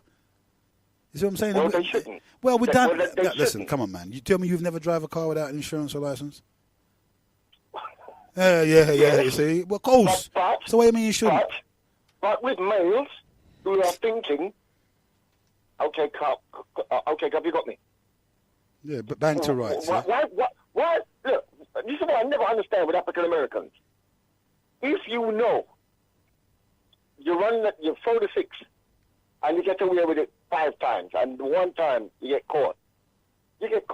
Why do you want these? If you call them court persuade or racist, or why do you want them nicking in the back of your head? Why do you want to see your face in the ring when they got you down? Just give it up. It's done. You had a good run. It's done. Now I commiserate with the family for losing their son. You know what I mean? Yeah, but listen. You don't have to use heavy-handed tactics where people. Listen, you're not there to kill people. If you're arresting somebody, right? You you must respect the individual, right? They can't go anywhere. Did you see the video? Yeah, I've seen it, but that's what I said. Tomorrow we're going to. Did he come quietly? But listen, what I'm saying to you. Tomorrow we're going to have an in-depth discussion on that tomorrow morning because we've got. You can have it now. No, we've got different. We've got different evidence about that, and I want to leave it for the person who's come up with certain things. You want the female to act like she knows. No, well, it doesn't matter. No, it's nothing to do with. There you go again. You always have to get that one. Listen, you always have to get that in, don't you? Why do you always have to bring in that thing? You got it in first. No, I didn't. I never said that. All I said to you was I got somebody I got a different view on it. Will be on tomorrow. You just brought it down to that male-female thing again, like you always do. And when you get in trouble, you're the one that's always crying and complaining. I'm not crying. Yeah, well, you do. But anyway, let's get on what we're talking about. So we're saying now that if somebody's been arrested, for whatever reasons they've been arrested, yeah, they don't expect to die at the end of it. Come on, man. No, I agree. You're not there to kill people. You're moving too fast. Why? You're moving too fast. Why? I used to work in prison, right? Yeah. There's 2 things you can do. You can either hear what I say or act like you don't. But it's a procedure I have in place. If you got a dodgy heart, you better know that you've got a dodgy heart, right? That's not my business. My job is my job. And if you don't hear my command, I have every right to take you down. And if you resist that, I've got every right to restrain you. To beat you up, yeah? If in the course, you die. In the course. Girl, you're joking. If in the course, you sound like a Gestapo, bro. In the course. Have you ever been in security? No, yeah, of course I have. I'm a security officer for 8-9 years, bro. We're talking about. Listen, man, don't even bother go there. I don't know if you. It's reasonable restraint. Reasonable. What you call reasonable restraint. What did you see on the? Well, I'm leaving. This is what I don't like. First of all, I'm hearing people in the community, respected people saying our babies. He's not a baby, right? That's number one. Him out baby, right? Him out our road. He doesn't understand the command. He's run out. He's gone into. What you want into a man's shop for? Highlighting the man's shop up. And now they're picketing in council. You know why? I don't care. You know why? If There's something else. That's what we've been arguing about. There was something else. Post-codism, drug selling, and now you're saying, oh. No, listen. That doesn't mean because the youth's been a bit misguided. It's economics, right? If you look at the youth today, they have no chance of... Hold on, let me finish, bro. There is no future for the youth. The government ain't giving them no chance. You can't get no dole money till you're that age, and you can't do this, and you can't. They deliberately are forcing our children into crime. The parents can't do. It depends. This austerity. Listen, let me finish first. This austerity thing that's going on. This austerity thing that's going on, yeah. Yeah. That's forcing our people into positions where they have to resort to these kind of economics to earn to survive, bro. So don't put it on the shoulders of the youths or the families that are austerity cuts. These are the things. My friend, Yeah. I understand what austerity is. And I think somebody said it some time ago on the other station. We've always been under austerity. But the aspect of right and wrong and engaging your energy and power, your own capitalistic self, into the right ventures is down to you. And we can't go past, and I'm sick and Black Lives is right up in there. Right up in there. They always do this. Sharpton and all these people, even though they know, say, this ain't the right cause, it's going to make you look bad. People just get all emotionally wrapped up in it. Now, I say it again. I commiserate with any family. I know what loss is, my friend. I know what loss is. So don't think I don't, right? I know what loss is, right? Even when it wasn't caused by foolishness, I know what it is. My point is this. The video shows you. And if you want to deny it and say you saw something else, that's up to you. But be mindful. Your voice carries power. You could raise people for a petition for something sensible. Or you could raise and inspire you to go out there rioting and say, please, he's a baby and he wasn't guilty of doing something. I say, you and Diana, right up in there. You know what I mean? Roll like Lee Jasper. Why don't you fly over Al Sharpton and the other fella? Okay. All on this. So what's your point then? What's your point so we can get someone else in on this? What are you actually saying? Give you a couple of seconds. Hold on a minute. You make 17 points. Yeah, but listen. No, but you've been on it for a long time, bro. We need other people to come in on this, so you can always come back next time. Listen what I'm saying to you now. Hear what I'm saying to you. I'm going to give you 10 seconds, right, to state your point so someone else can come in and you can always come back later on, bro. They want to hear me and you all day on this. Come on, man. Be reasonable. It's a people's talk show. Right. You mentioned, so what's your 10 seconds point, please? Point 4, I'm going to wrap up on point 4 because you don't want me to go through. Okay, go on. Wrap up on point 4 so someone else can come in. So point 4, you mentioned something I thought was interesting because if people don't know right from wrong, I have no problem because I hear the lamentations of the knife crime and mothers who love their sons dying and so forth. Personally, I agree with you. I think there is an opportunity to free up the prisons for some of these young guys and put them in the army and give them boot camp. Show them how to watch the ass. You know what I mean? Show them when you're in the army, you don't see guys run up and down that are going to throw themselves on you. Once you've not been with it for a while, I think you know how to appreciate. So they'll have that skill. They'll know how to clean it off. They'll know how to make up they'll know what discipline is and so forth. And they'll know what real danger is. And they won't be such jackasses to be easily influenced by some old ones that never got an O-level and think they're some geniuses. It seems like you've got these high-tech creatures running their mouth and talk about, how are you going to talk about the man as a baby? You think you could have called him a baby in front of his face? So you agree with that wouldn't happen. So you agree with his treatment then? Is that what you're trying to say? Because he deserved it. Is that what you're trying to say, yeah? Yep. I agree with the police doing the duty. Okay. Unfortunately, in terms of doing your duty, tragedies happen. It happens all the time. It doesn't mean it was intentional. It doesn't mean it was racist. It's not been investigated. Nobody's supposed to be rioting. And least of all, his friends who knew exactly why he ran. And the fact that they didn't come out and say themselves with the parents, don't do this. Okay. And that idiot, Diana, what can you understand? You can understand if the facts are out, but the facts ain't out. But you can understand what? Okay, let's leave it there. What do you understand? Okay, let's leave it. This is, again, government putting their own agents out there with covered masks who are black, acting like the youth and instigating it. And it's the same thing they did with Tottenham over and over again. And if you can't see that, Bridget, okay, don't roll out 17 to 40 points and you don't want the one critically discussed. And that's your opinion, so let's leave it at your opinion as usual. Opinions like arseholes, everybody's got one. So your opinion, let's see if everybody else has the same opinion as you. Okay? Thank you for that. you're. I hope you're not angry with me, bro. No one's angry, bro. We're just saying your sound like opinion. you're angry. No way. You know, we have these discussions. How can I be angry with you, Reese? No way, bro.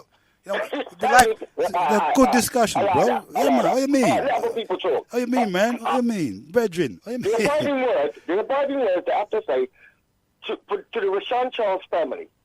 I do commiserate with you. I know what loss is.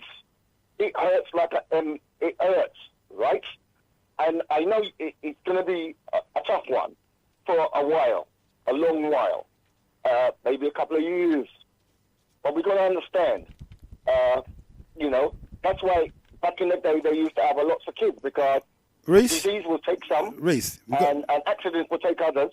Okay. But the reason to have a lot of kids is because some will survive and they'll be our progeny and make us proud. Okay. You can right, call back. Yeah, man, call back when we get this thing on the board. Cool. Okay, so there you have it, folks. Reese is kind of a saying that the police has to do their job. And if it means in the course of their duty... One sec. Good evening. Afternoon, you're live on Genesis. Greetings, Brother Heru. Greetings, sis. Yes, how you doing, sis? Nice to hear you. Yeah, man. Well, you know what? I try not to get too emotional, when I hear certain things, but I've never heard so much rubbish being talked in my life, I try to stay away from personal attacks, but can I just give Reese some advice? Yeah. He needs to stay away from all of that alternative right claptrap that's swirling out there right about now, It's getting old, it's getting tired. And if he is going to bring that to the table, maybe he should try calling up Alex Jones or something instead. This isn't the platform for all that. Yeah, I can't believe what I'm hearing. But at the same time, sis, he's having his own opinion. It's good to have different opinions. You know what I mean? Okay, yeah. Which is fine. You know what I mean? So everyone's entitled to their own opinion. That's right. Everyone's entitled to their own opinion. That is true. Let's hear your side now. But this isn't the first time, Yeah. I know. And I hear it all the time. I know, This sort of right-wing rhetoric that comes out of Reese's mouth. I don't know if he's forgetting who he is, if he doesn't know where we're at. But at the end of the day... Yeah, I know. At the end of the day, it's coming like he's got some sort of false consciousness because some of the things that he says, it doesn't... There's no connection with what is going on in terms of us as a people, the struggle that we're going through right now, politically, socially, economically. There's no connection with what we're going through. He talks as if he's reading something from the Daily Mail or something. That's what it sounds like. Okay. The fact of the matter is, there has been too much police brutality against working class black men in particular. That's a fact. I don't care what anyone wants to say. This wasn't just a tragic mistake. It is something that has been systematically going on for a long time. Now, even if Rashan, that's his name, Rashan had done something criminal, wrong, or whatever, that's immaterial because at the end of the day, no human should be treated the way or handled the way that the police handled him. No, that's what I was saying, for real. I don't even care if you're running from the police. In fact, that is actually normal instinct for most people. Of course. That is normal instinct, So don't even blame a person's mind for that. That's human response. That's instinct.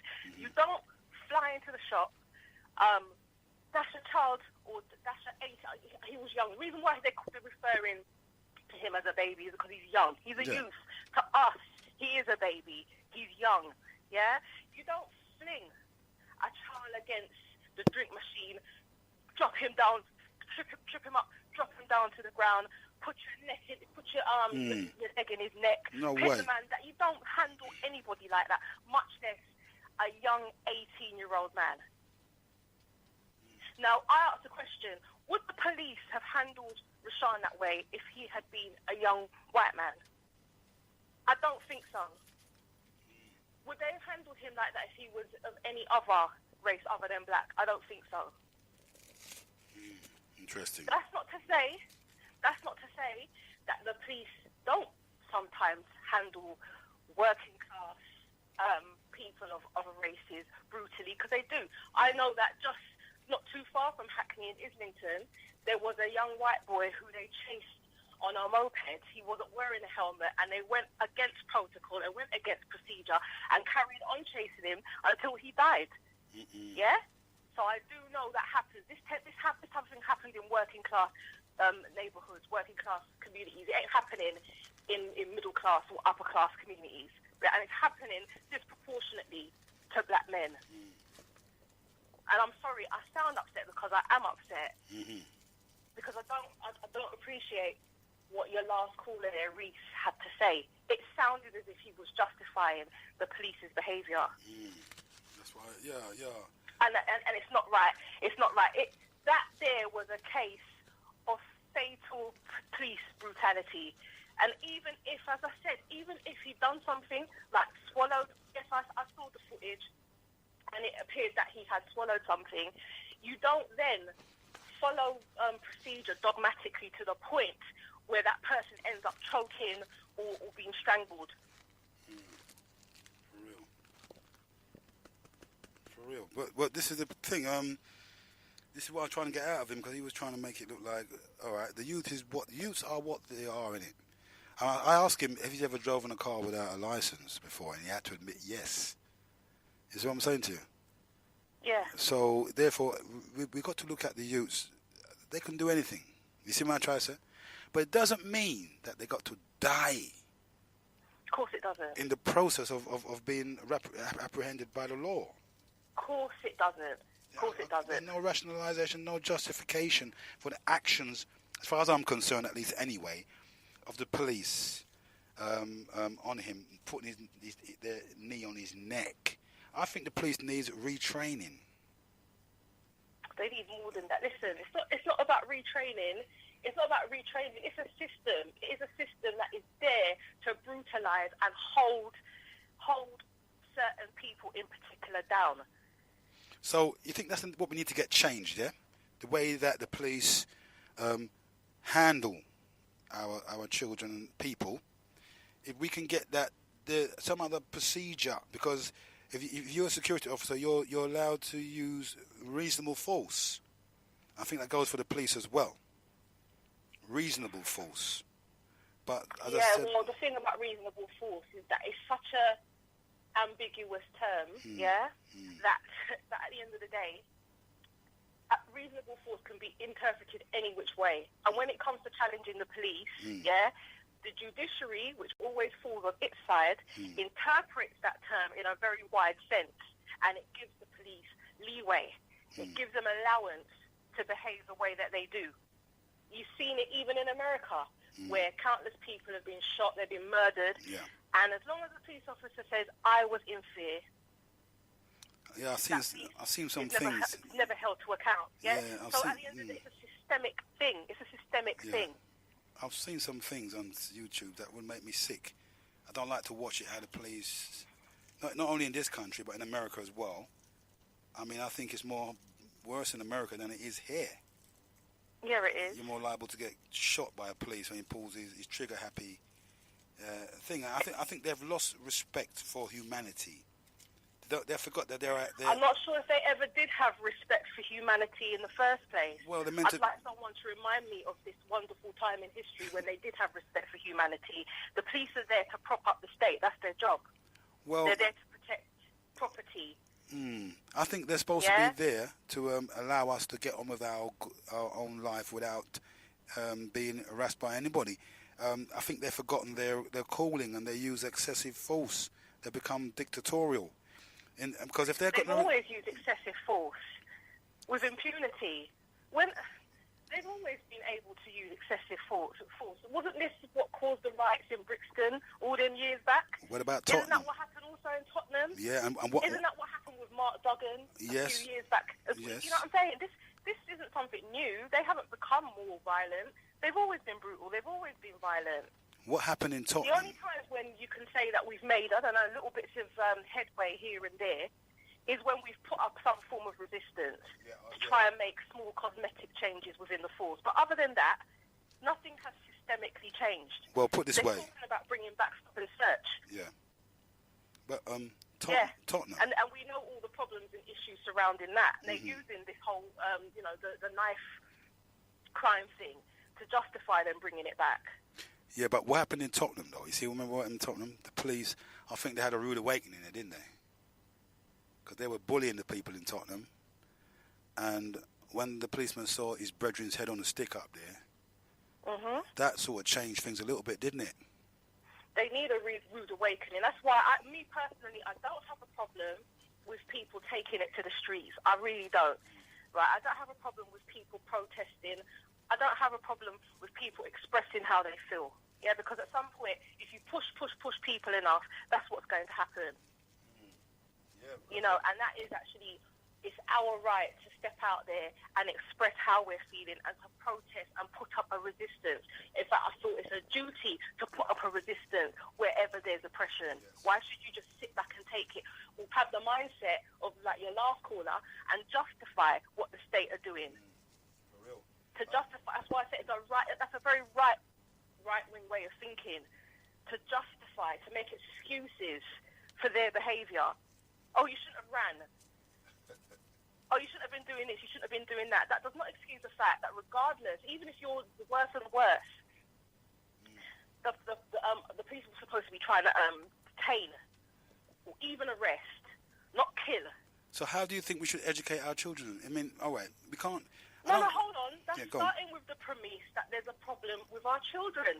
Okay. You see, I don't share that premise. My premise is that there's a problem with the way that the police are policing. It's the way that the police are policing. I'm not on that right-wing stance of, if only you could have behaved a bit more like this and that wouldn't have happened. If only you behaved and you didn't take part in crime, this would never happen. Crime happens where there is a lack of opportunities, where there's a lack of, where there's poverty, lack of opportunities, and if you're in that type of environment, that's the kind of thing that will happen. Yeah, it's people trying to survive. Yeah, but what I was trying to say, all right, we're going to be at pains to try and get a change in the way police arrest people. I mean, they've gone and put helmets on. I mean, video cameras on their helmets and all that. Right now, I understand that they must turn it on when they feel they've got to turn it on. That's what I got to understand. So even though they've got this, and even if it is turned on, like I said, the judiciary sides with the police. Don't take my anecdotal word for it. Just look at the evidence. Yeah, but okay. So, all right. So if that is the case, then, and we that's the way they're going to want to deal with us. I mean, what is and they're going to have to accept then things like what happened in Tottenham might happen again and again and again. Then you see what I'm saying? They have to be the wiser ones to remember Tottenham. PC Blakelock, remember, you push the community so far, disrespecting them, you may happen again. So they should have that enough sense. It may well happen, yeah. And I think, you are going to see pockets of actions like this springing up here, there, and everywhere, yeah? If this type of thing continues, of course, more, especially the young people, they've got fire in their belly. They seem to have more of a revolutionary spirit than we do. Yeah, they've got nothing to lose. They're going to take to the street and they're going to express how they're feeling. Yep. And I don't blame them. They've got nothing to lose. They've got nothing. The way they work it out, they've got nothing to lose. I mean, we might say to them, to lose, absolutely. Yeah. The thing is, right, that energy, that spirit has to be directed into something. When I say something, actually, let me not be vague, right? It needs to be directed into that's what I was trying to get to you. Organised community. Thank you. Movements. And the adults should be part of it too. Of course, it needs to have the whole community involved. This is what I was saying earlier about a cross-borough committee. You see what I'm saying? That when a bad idea. Yeah, when it's not a bad idea at all, because at the end of the day, things will have to spring up organically anyway. Because as I said, wherever there's a need for something, the community will rise up to try and meet its own needs. You saw that with Grenfell Tower. That's probably one of the best recent examples that I can use, where after Grenfell, the community rallied about, they organised themselves, they got things going in order to meet the needs of that community. That's right. No government was involved, yeah, because they stayed away. There was a void there, and a community filled in that void, and they ran the show better than any council would have done. Well, you know what, sis? At least that gives us an advantage, because if that can happen, and there's so many of us, and they don't want what happened in France happen to them over here. When people are fed up, because there was a group called Enough is Enough. They're going to be marching again, marching soon, for the knife crime thing. You see what I'm saying to you? And the group was called Enough is Enough. And if the government response is the only response that the government will have is a heavy-handedness, right? Then we can say, well, we've got nothing to lose. They're going to force us into a position, right? All right, back against the wall. We're going to go anyway, so let's take a few with us. You see what I'm saying to you? You know what I mean? And then they're forcing people into that right now anyway, because to summarise it, there's a lot going on out here on the grassroots level. There's a lot going on. You've got the police brutality, where our children are dying, not just our children, working class children, but predominantly black working class children are dying. You've got all sorts of social cuts, which are leading to graver poverty, right? You've got a homelessness crisis, okay? Yes. As you mentioned earlier as well, you've got all kinds of welfare cuts that are hitting the children, hitting the youth hardest. Yeah, the youth hardest, yeah, for real. Yeah. No future. Certain things going on even within employment, where conditions are getting harsher, you know, where living standards are going down for certain people. Not for all, yeah? Some people are getting richer. So you've got lots of things happening in society right now, and you are going to see pockets of uprisings in various different communities. It's a must. Okay. It's happening already. So your point is, what do you really want to say? Well, the point I'm making is that ultimately it's going to lead to organised movements that address our needs. And that is actually a good thing. Yes. Because that is where we find social and political strength, as far as I'm concerned. Okay. Well, and that is what we need. Good. So what I'm going to do, I'm going to let someone else come in. Feel free to call back any time you want, sis. So thank you for your interjection. I wanted to quickly correct you on something as well. Yeah, go on. It takes 10,000 signatures 10,000 for a government to reply to your petition, and it takes 100,000 signatures for a petition to be debated in Parliament. Just So what is 100,000? 100,000. To get your issue Okay. debated in Parliament. And 10,000 for what? 10,000. And 10,000 for the government to respond to your petition. But you might just get a letter saying, "Yeah, we acknowledge blah blah blah," but to have it debated in Parliament, you need 100,000 signatures. But we've only got 2,000 on the march. Well, I said to you, I think it might have been a couple of weeks ago when I said, does it then have the mandate of the people? Does it have the backative of the people? This is the question that needs to be answered. And another thing that I would like to know, I would love if someone could call in and reply to this, because I'd love to know, have we actually raised a legal claim yet? Have we raised a legal claim yet? I'd like to know, because the last thing that I saw was back in 2013, you had a collection of Caribbean countries that approached a solicitor's firm in London. I think they're called Lay Day. And they just discussed the prospect of taking it to court. But I would like to know if in all this time we've actually made a legal claim yet. Okay. And we put that one out there as well. That's what I want to know. Okay, definitely. I'll put that out there as well. Thank you. All right, cool. Enough respect. Best up, sis. You're in tune to the People's Talk Show. And let me give you the numbers. The numbers are 07931 27 62 and a 32. That's 07931 27 62 and 32. You can call in, have your say, and you can also text in on that number and give your opinion. As Sister says, according to, again, it's a community thing, isn't it? Because they're appealing to the community for Tuesday. And the sister has a question. So if anyone who's involved in that movement would like to come and answer the sister's question as well, have they raised a legal claim? You're live on Genesis, and we're going to start cutting down the hours now. We're not going to be as long as before. So each time you phone in, if you phone in twice, you're going to have to be very quick, okay? We can't have a long thing. We want other people to call in. So go ahead and make your point, Reese. You keep not blaming the horse, but the horse is a stallion, and the horse knows how to run. Now, I welcome debate, but stick to the point. No name calling. No is affiliated with or insinuating neo-Nazis, right wing, none of that. I dealt with the facts that we know, and I also said people are doing things, down and all the rest of it, and all the facts ain't in. What we do have is what we saw. What if? These are the questions. Before you get your other youths running out there and getting killed with a rubber bullet or something like that, or run over by a police van because you couldn't get away quick enough, because you want them out there, because you want it organised. You want a riot, and you want it organised. Because you want Marxists want to take down government, innit? They don't like Christianity. All right, that's a little bit of the insinuation there. You did it. You didn't challenge it. I can do it. So where do we go? We deal with what we know. And what we know is what we know.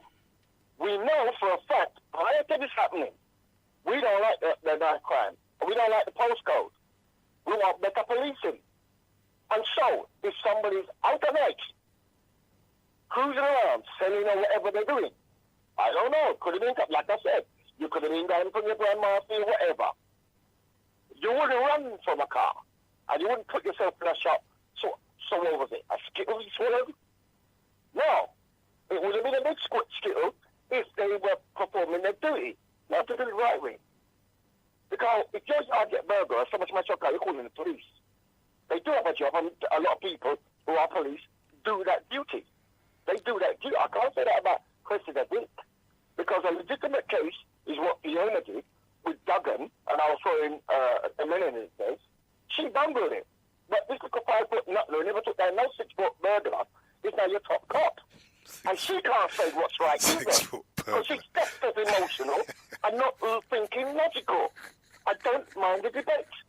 But if you want to debate, deal with the facts that we know. Epistemology. Ontology. Deal with what we know. Don't invite anything else in, and don't set it up with name calling about right wing. I'm not right wing. Yeah, but Reese, you must. I'm not right wing. I'm not left wing. Fine, but you must. What the sister was saying, there's no justification for anybody dying in this. You know what I mean? You can't. It's always trying to say the policeman. The policeman put his talk about reasonable force. The policeman put his knee in the little youth's neck. You see what I'm saying to you? I didn't see that, but I watched the video again. Well, check it out, man. And I will say this. As much as restraining techniques are employed, it was Cressida Dick who flew police over to Israel to employ that stuff. A female, but no, just as intelligent, not as emotional, they know logically. What? Well, it's employed, and I ain't heard none of them say nothing about that. The point is this. I can't say he was guilty, because they don't know. Well, they'll never know now, will they? I'm relying on the video I saw, and they took him down. Yeah, but he's not. And if he had something in his throat, and they did not know it, I went for the procedure of putting the knee on the neck, which I didn't see, but I would look for the video to see that. I hope you ain't making that up, my friend. No. Don't do that. No, well, listen. Because a lot of people will look at the video too and say, yeah, well, this person saw the video. Okay, hang on a minute. Sorry? The person saw the video, but hang on a minute. Isn't there a law against putting your hand in somebody's mouth in any case? I'm sure there was some discussion on the police can't really they're not supposed to put their hand in your mouth. I don't know if that's procedure and if they did that. Well, I don't know. Well, this is what I they said. don't know that they know that he had swallowed anything. Well, we only see what was on the video. Well, and I didn't make it. Okay, but the point is, and we don't want to play Lenchi here. We don't want to be guilty of ignoratio Lenchi, arguing. Listen, arguing on the. Listen. What I'm saying. Let me finish first.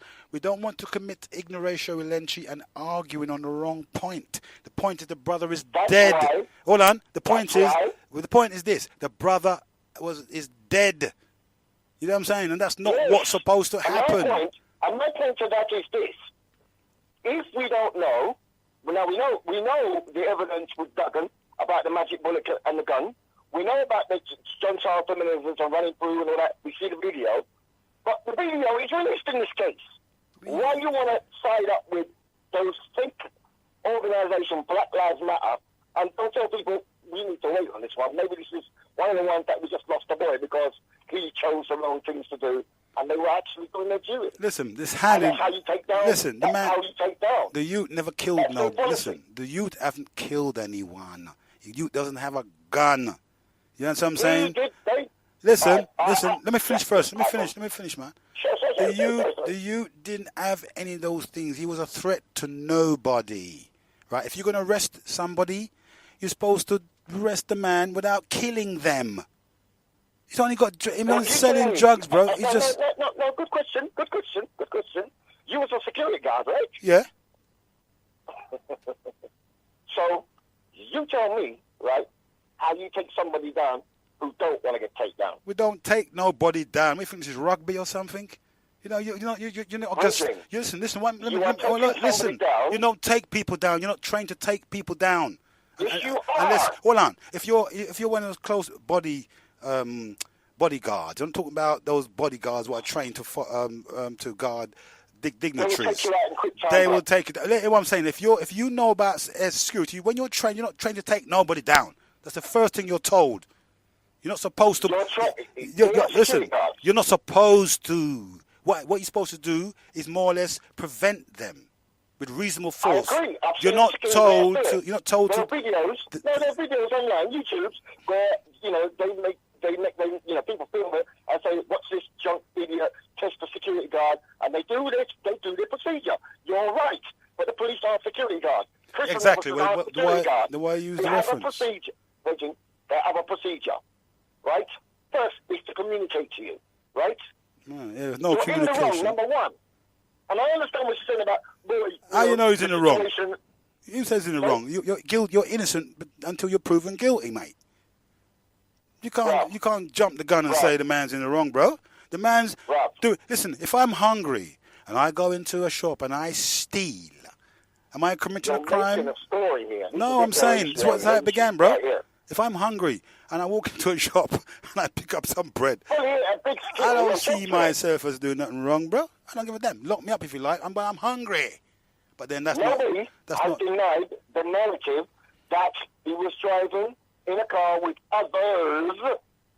Remember, them boys are silent now, you know. I'm glad they never did. Remember that. He ran from the car. He went into the shop. I hate to hear that the family have to hear this. But you can't have these fake politicians and social justice warriors thinking everybody who's talking common sense is a right-wing fascist, Trump supporter. Use your common sense. And don't put anybody else in harm's way with your narrative. Okay. We have to be calm and say, we don't know. But he ran. Okay, so your point is it was justified. You see, there you go. Building on it. I'm asking you a question. I don't know the full facts.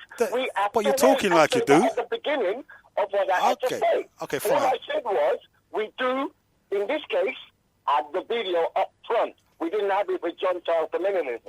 Okay, well leave it then. Since you haven't got all the facts and you can't really talk on it, then you're not giving your opinion. Well, we all can talk because right. Acted like they have defense. Yes. And a social justice warrior to something created and impacted all kind of stuff and name called, and it was cool with you.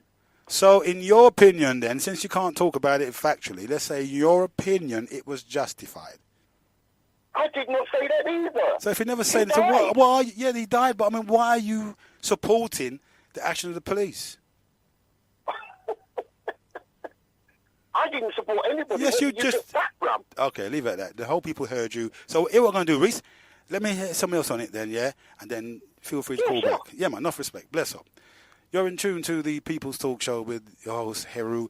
And the numbers again are, if you want to interact, is 07931 27 62 and a 32. And I repeat, 07931 27 62 and a 32. Text in on a number, bring you into the studio. And I've got a few texts, I ain't reading them yet. But I just wanted to say, this is the whole thing that we're trying to iron out here. Our communities are in trouble, and we should be that when one community is in trouble and it needs the support of other communities, we should have a committee where we can call, just like the government got, when wars on or something. Good evening. You're live on Genesis. Fire. Hello, Heru. Yeah, hi. Great show as always. Thank you. And on the chat, Yeah, as I said to you, the text, there's so many things that you've commented on and the show that I could not even comment on because he didn't open up the line early because he was sorting out some stuff and technical stuff.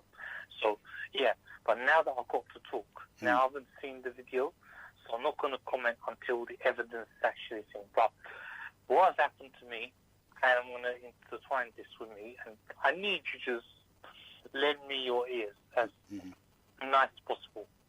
And it's the People's Talk Show. I don't come on Mondays and Tuesdays and things because I don't have time.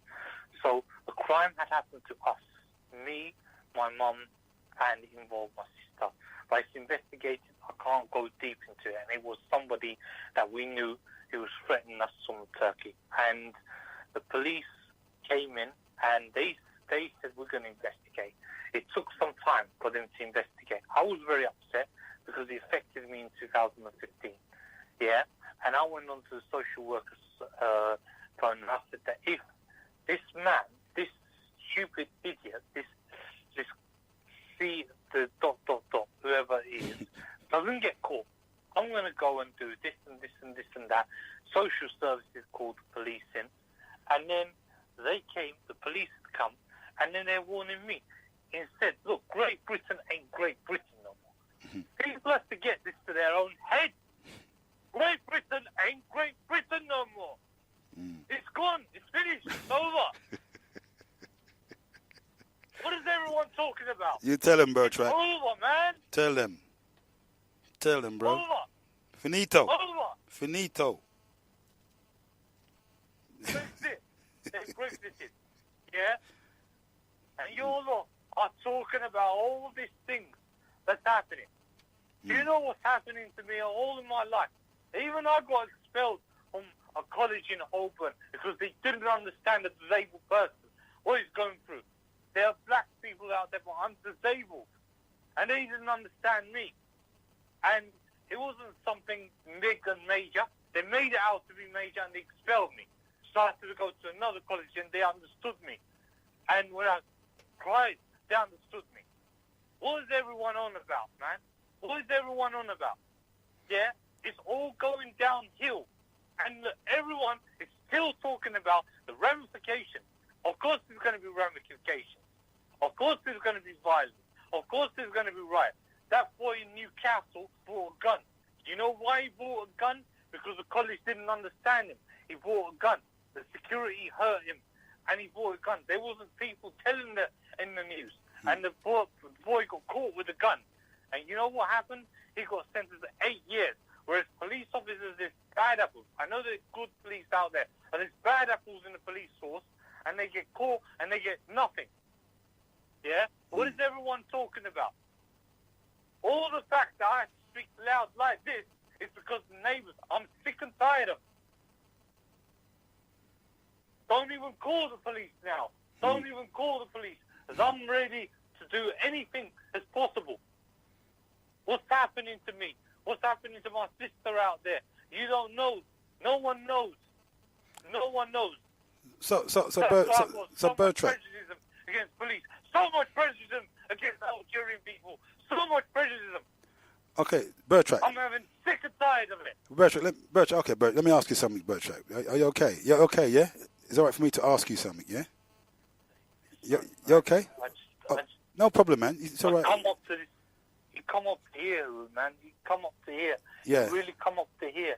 Like, I'm having issues in my own thing, and I know that you're bringing on, sometimes, people pull jobs out. You're bringing on, some people said on Twitter, or maybe, I don't know if he was a policeman or not, or an undercover policeman or not, but he even said that you're bringing up your own personal issues, you should this and that. People are saying, some of the things, people are saying, oh, this and this and that, but you've got problems as well. You've got problems, but I've got problems, especially I'm taking it hard. You know what I mean? She fell in some love with some Algerian person who's scamming her, who's doing all these things, having a good time with other people. My sister screaming day and night. I mean, I've had enough. I came up to here, and that's why I got to this mad thing. There's so many personal things that's happening inside. I'm fear of the police because one more thing I could say, they could just take me down, or I could find myself being hanged up. Because I said on one of the things, I said on the phone, I said to a presenter that I know very well in Genesis that I'm going to declare war on the Algerian government. And the Algerian government can take me down any moment because I don't like my sister's fiancé, the way he's treating her. Very at all. There's so many issues that I'm going through. It is so much. It's over. It's too much. It's Uber for me. It's like playing a team like Barcelona, and I've got a little team. Obviously I'm going to get 5 goals in. So obviously I'm not all right at the moment. With all the things that I went through, and I'm one of those people that phone up this Genesis radio. Yeah. And I love Genesis for way it presents itself, and I couldn't hold myself in. Yeah. But Bertrand, let me just ask you, right? Because we've heard that, and we're feeling your pain, of course. But I just wanted to ask you, in closing, do you think what is your opinion on the force that was used on the youth to cause them to die? I mean, is there anything that you can say about that? I haven't seen the video, but I've seen. I'll tell you what. I haven't seen the video. Let the evidence come out. But I've seen the things that people have said on the Mark Duggan issue, the Sarah Reid issue. You know Sarah Reid? The fact that she wasn't even shoplifting. She was just buying something from a shop. And, she was just saying, and they pulled Sarah Reid, dragged her on the floor, the police, and they restrained her. There was another mental youth. I don't know if he was black or white. They restrained him, and they put restraint so badly that they killed him. So you understand, but mainly it's happening to your community. Yeah. I know that there are some people, I'm not talking about your community, but there's some white people that come with a gun and armed, especially now the police are saying now, lock my doors. They're telling me, lock my doors, lock the windows, because if they're not looking at colour, the police around here, they're not looking at colour or creed. There's a good apples in the police force. They're saying, lock the doors, lock the things, because your house could get burgled. It doesn't matter what colour, what creed they are. But there's bad apples in the police force that look at colour, look at creed, you understand, they don't understand how to deal with things. They don't understand, especially in America. You see right now, police are shooting black person left, right and centre. Some of those people that are being taken out, they've been taken out.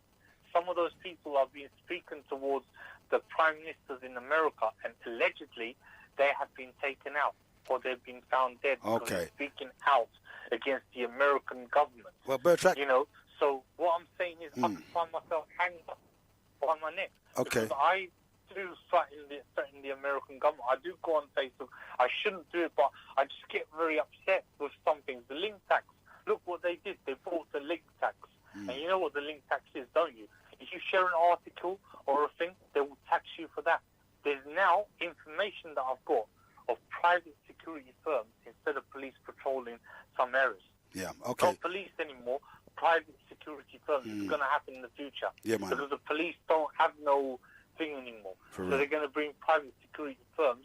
And those, for example, any youth that does a crime that could be shot in the knee, the paramilitaries, there was a journalist on a mainstream station, and he put that out, and the Met commissioner, if I heard this right, he denied that there was private security firms. Said, don't worry about this, we're going to put this under control, and they had police patrol. But no, there is actually private security firms now, allegedly now patrolling, if I heard this right. Well, thank you for the information, and I'm Bertrand. scared of saying all this.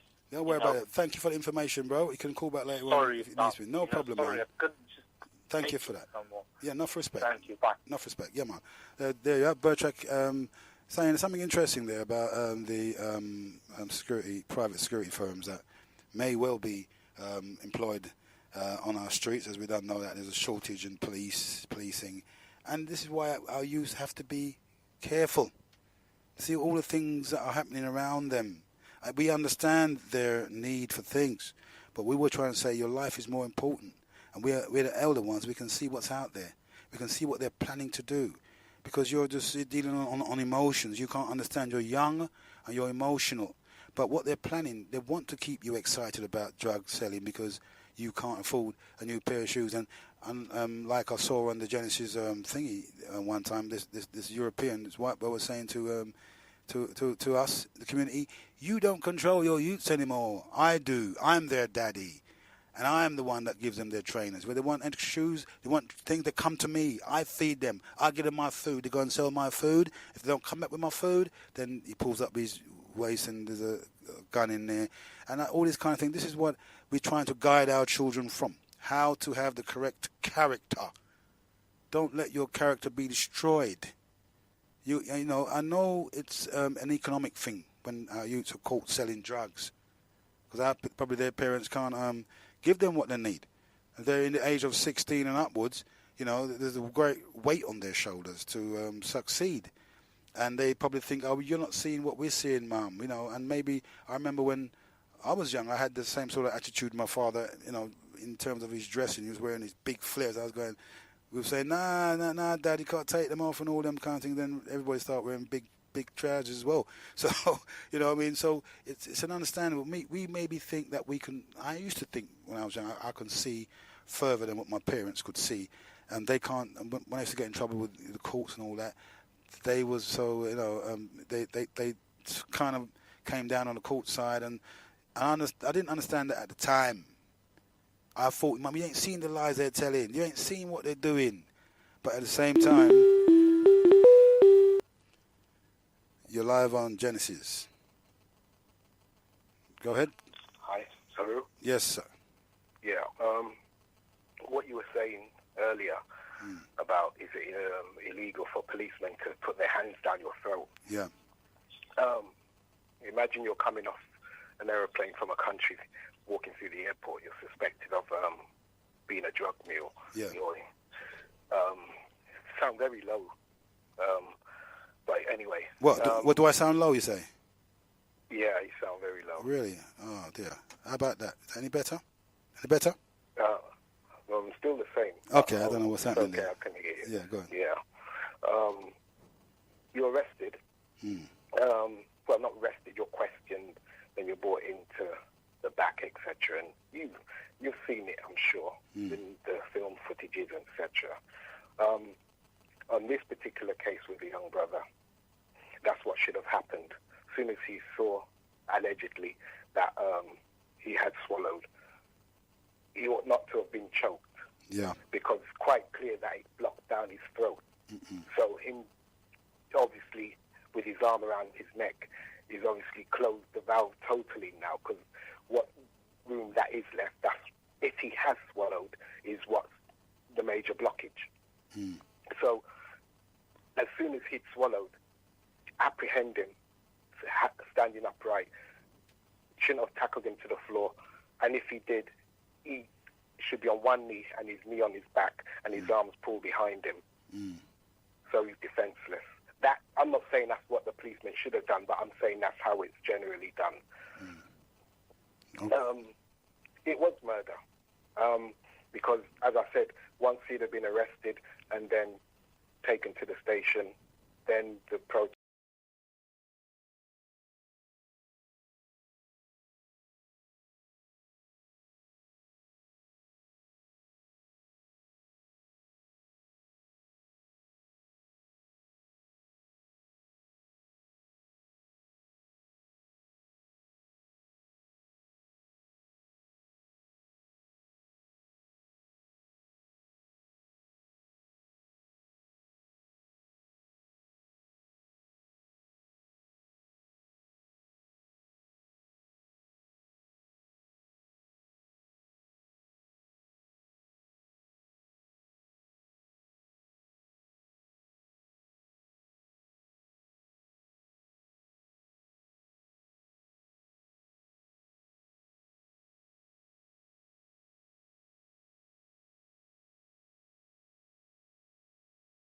It's not that type of police. It's the same way we look at borough to borough. And it's a different type of police that reflects the community. City of London police, transport police, SO19. You can go on. So with the influx. Sorry, I don't cut you. Sorry. So you kind of agree then that it could be. Sorry, I don't. Sorry, I mean to talk over you, but do you kind of agree then that it could be private organisations, people from Kosovo and them places who just love all that, are now actually policing those areas, not the ordinary police? Well, the City of London Police is a private force altogether anyway. Not even the Queen can enter that boundary unless she's invited. Really? That's how closed off it is. People may not know if you read up on the City of London and what you can do and can't do in that vicinity around that square mile. But private police, someone say about Jewish police, and all them things are going on. But the thing about it is, we have the people. We have our brothers and sisters working in these areas, but none of them come back and tell us anything unless we have a bookworm that is quite on their thing, and then they'll ring up and create a discussion and reveal certain things. We happen to do it ourselves, and we put our hands up. Fair enough, we'll do it ourselves, yeah? Because I move around different factions, yeah, in terms of different... Anyway, so you get to see and you know certain things. But you can only say so much as how much the discussion is. If you're speaking about slavery every week, you can't say nothing because that's the agenda. If a presenter's coming on and show his love and his care for his community, rather than speak about something going on 28,000 or 50,000 miles the other part of the world, it's important. No, it's true. Might sound No, funny, I know, brother, it's serious, yeah, for real. It's very these serious. People don't give a stuff about us. Yeah. Yeah? Serious. Because if they did, there would be addressing issues happening here. That's right. I've made it clear I couldn't give a stuff what happens outside of the world. My focus is our people here. Thank and you. how we're to progress. I Because agree. a sick man cannot heal a sick man. Oh, man, you're talking like me, bro. You're on the same... We have to. Well, brother, I salute you on how you've been dropping it all week. Because brother, there's too much going the opposite. That it's going one side. Yeah. And there is no discussion on the other side. Our brothers in MX was trying to raise the discussion. Unfortunately, the brother's not on there anymore. But give thanks.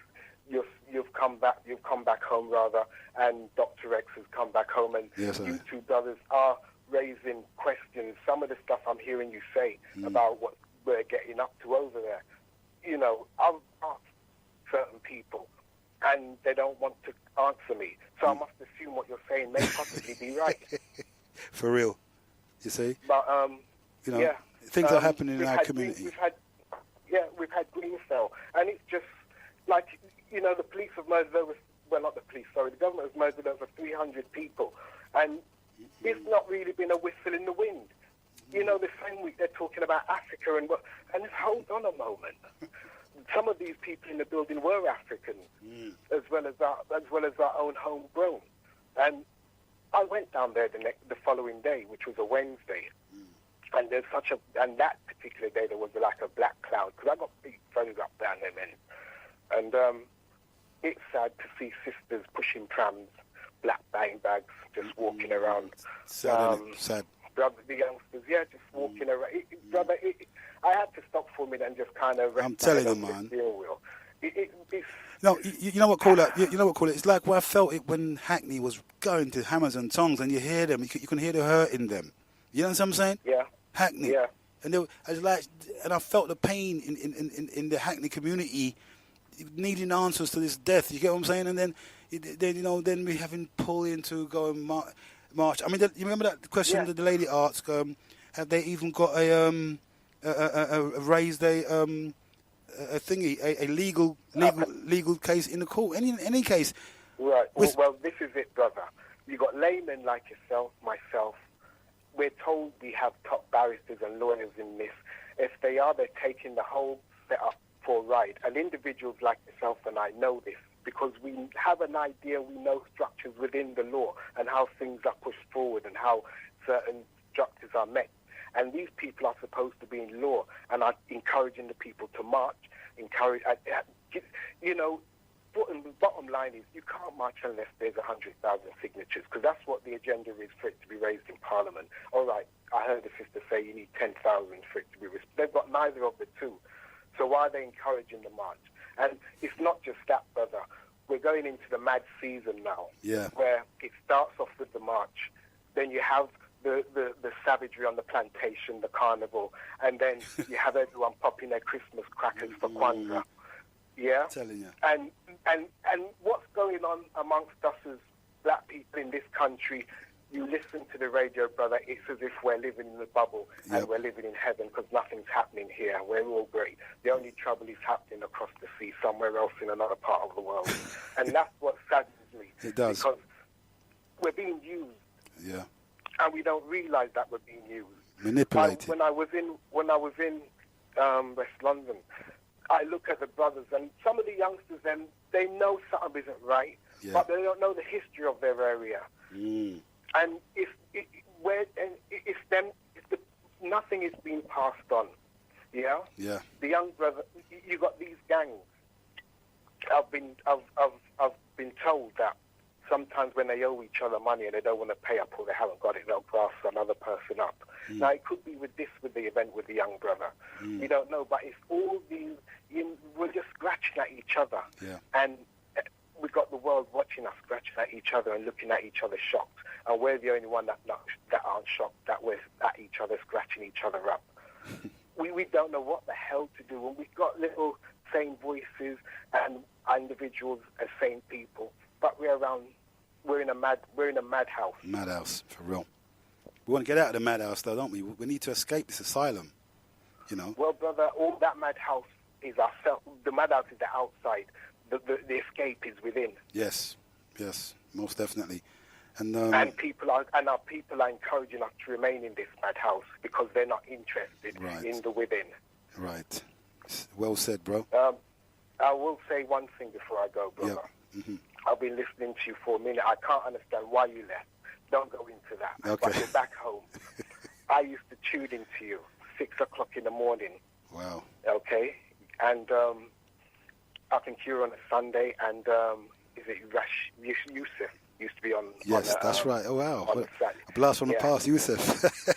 And one thing I respect about you, well, not everything we don't see everything eye to eye. Of course not. Yeah. But one thing I respect about you, you are dedicated.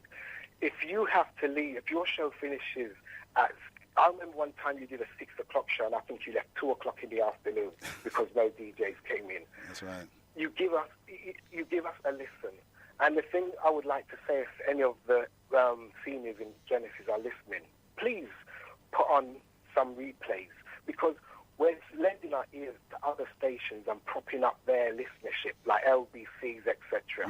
When you guys could be playing with, replays and have a bit more presenters on and try and keep a continuity with the Sunday show, because it only boosts up your figures. Because after you finish now, brother, I might tune in a bit later, perhaps not, but after that, it's just once a day when you come in the afternoon and wait for Thursday, and perhaps the eldest young Sirius comes in on the evening. Yeah. But if he doesn't, then, it's just a couple of days a week. But if you have tapes they're playing, we give you our listenership. Things change, I guess, in the business market because your listenership reach a certain total. Rather than give it to these hypocrites that don't appreciate our listenership, talk about us, and have nothing pleasant to say about us. We had. If I could just finish very quickly, brother, we had. Might be something you might have missed, but probably may address also. Early in the week, Donald Trump said he no longer he's stopping the issue of transgender in the U.S. Army. And on Facebook and on radio, it went ballistic. It went ballistic in regards to, there's prejudice and this and that. And, you had people coming out for the transgender black women and all kind of people addressing it, saying, equality, etc., etc. But as soon as this young lad story came up, the venom from people, even our own, the venom coming out again, trying to find a loophole, trying to find a snatchers why he ought to have been killed, etc., etc. It's sickening. It's sickening and it's immoral. And this is why we're in a madhouse, brother, because everything is going on around us. We just failed not to see what's in this whirlwind that is turning with the stuff inside it. Yeah, for real. Serious. Yeah. I can't say anything to that. I can't add anything to what you just said, bro. You know, all right, bro. Well, perfect. good show, brother, and keep up the good work. Thank you. Enough respect. Enough respect for that. Peace. Yeah, man. Clear cut, and I like that when we have the clear cut visionary speakers. That's what I said all the time. We've got these in our community, and I think they're coming to the fore now. You know, we've got to be eggs up on things. We've got to be, you know, we can articulate this easy. You know, listen to LBC. If you want articulation, we can listen to it. Us, Genesis. You got all these callers like the last one there and one before and recently, a lot of them with great minds. All we need to do now is galvanize the minds, and hopefully that we can influence the community in a more positive fashion to be able to participate effectively. We're trying to tell our youths this, right? We see the thing. They're setting you up. I understand that probably you have to sell drugs because of money. Fine. I don't know what to say about that, because I can't give you any money out of my pocket and say, oh, here's 500 quid. You know, I would love to do that. But maybe we need to set up a way in terms of employment for our youth as when they leave school. Don't just hang around and your parents ain't got no wonga. You know what I mean? And we as parents, I think it's more harder now than it was back in the day, because we'd go jumble sale, innit? Who remembers jumble sale? Our parents was... And we weren't sort of fascinated. We want the latest brogues. Remember the brogues, you know what I mean? And we don't want the latest flares, you know what I'm saying? And the old Cecil G. But by the time Cecil G come out, we could afford it ourselves. But going back in the brogues era, we wanted brogues and, you know, a real brogues from a fake brogue. And, you know, but we weren't like, I don't understand it, we wasn't overtly desperate for these things. We understood the hardness that our parents had to go through, because I was young once, just like you, and I would never disrespect my parents because she couldn't afford the latest phone or something. But now I don't understand. I don't know. I mean, the generation after my children's generation, because my children have grown up to the generation that we're speaking about, and they are not. They grow up and look at them. They've got their own children now. You see. And I'm glad that the way they brought themselves up and now bring up their own children, not to be materialistically minded. You see, that's where it's at. How obviously the family's been decimated. Good evening. You're live on Genesis. Fire. Sorry, Heru. I had to call up because Shabazz made. I think that's Shabazz who called, and every time I hear his voice, I'm more happy, and he makes me so happy when he calls, because he's so good. You look, all of the callers make me so happy. There's something about the station, and like I just want to be as quick as I can. Like there hasn't been People's Talk Show, but you are great enough to come in and do your shows, and you're great enough for your understanding, and you're great enough to do these shows. Also, Doc X is great enough. I mean, I'm recording these shows as we speak right now. I'm recording and putting them onto YouTube. My channel is called If You Got a Pen, Write It Down. Hang on, one sec. Let me get a pen. One sec. There's a pen here a minute ago. 1 sec. Yeah, go. Fire. Okay. Are you ready? Yep. Everyone's ready? All right. M for mother. Yeah. R for regional. Yep. Space. C for camera. Yep. L for latex. E for arrow. A for ampersand. Choose the biggest words again. N for November. Okay. The channel is called Mr. Clean. Clean. Okay, right on. Mr. Clean. I've got a Mr. Clean channel. That's my nickname for my character. And I have uploaded Dr. X's shows, your shows, Angela Nubia's Wow.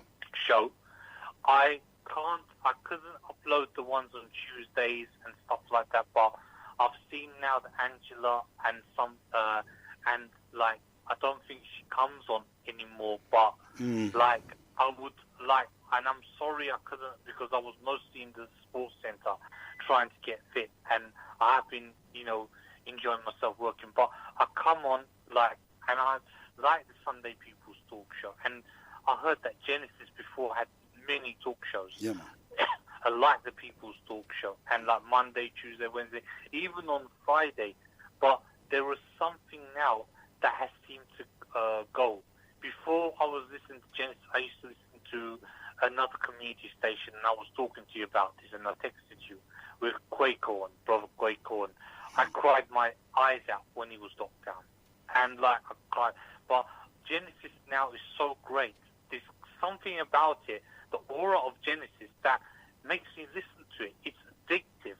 I just don't want to. I didn't even go to swimming on things, because I tell even the people that swimming, I say, look, there's a People's Talk Show, this and that, because it's addictive. There's something about it. Do you understand what I mean? I can't compare Galaxy to Genesis, but I've known now that Galaxy has gone better because they've learned from Genesis now. They've increased. They're talking about now. Before, they were talking about Africa, but Genesis is teaching. Genesis is there's something about Genesis. I don't want to compare two stations, but Genesis has something so great that I don't know what it is. I don't know. Do you know what it is? But there's something great. It's just like you taste food and it tastes so great. Just listen to the People's Talk Show, listen here on a Sunday thing, intellectual. And that's why I say, it's so great.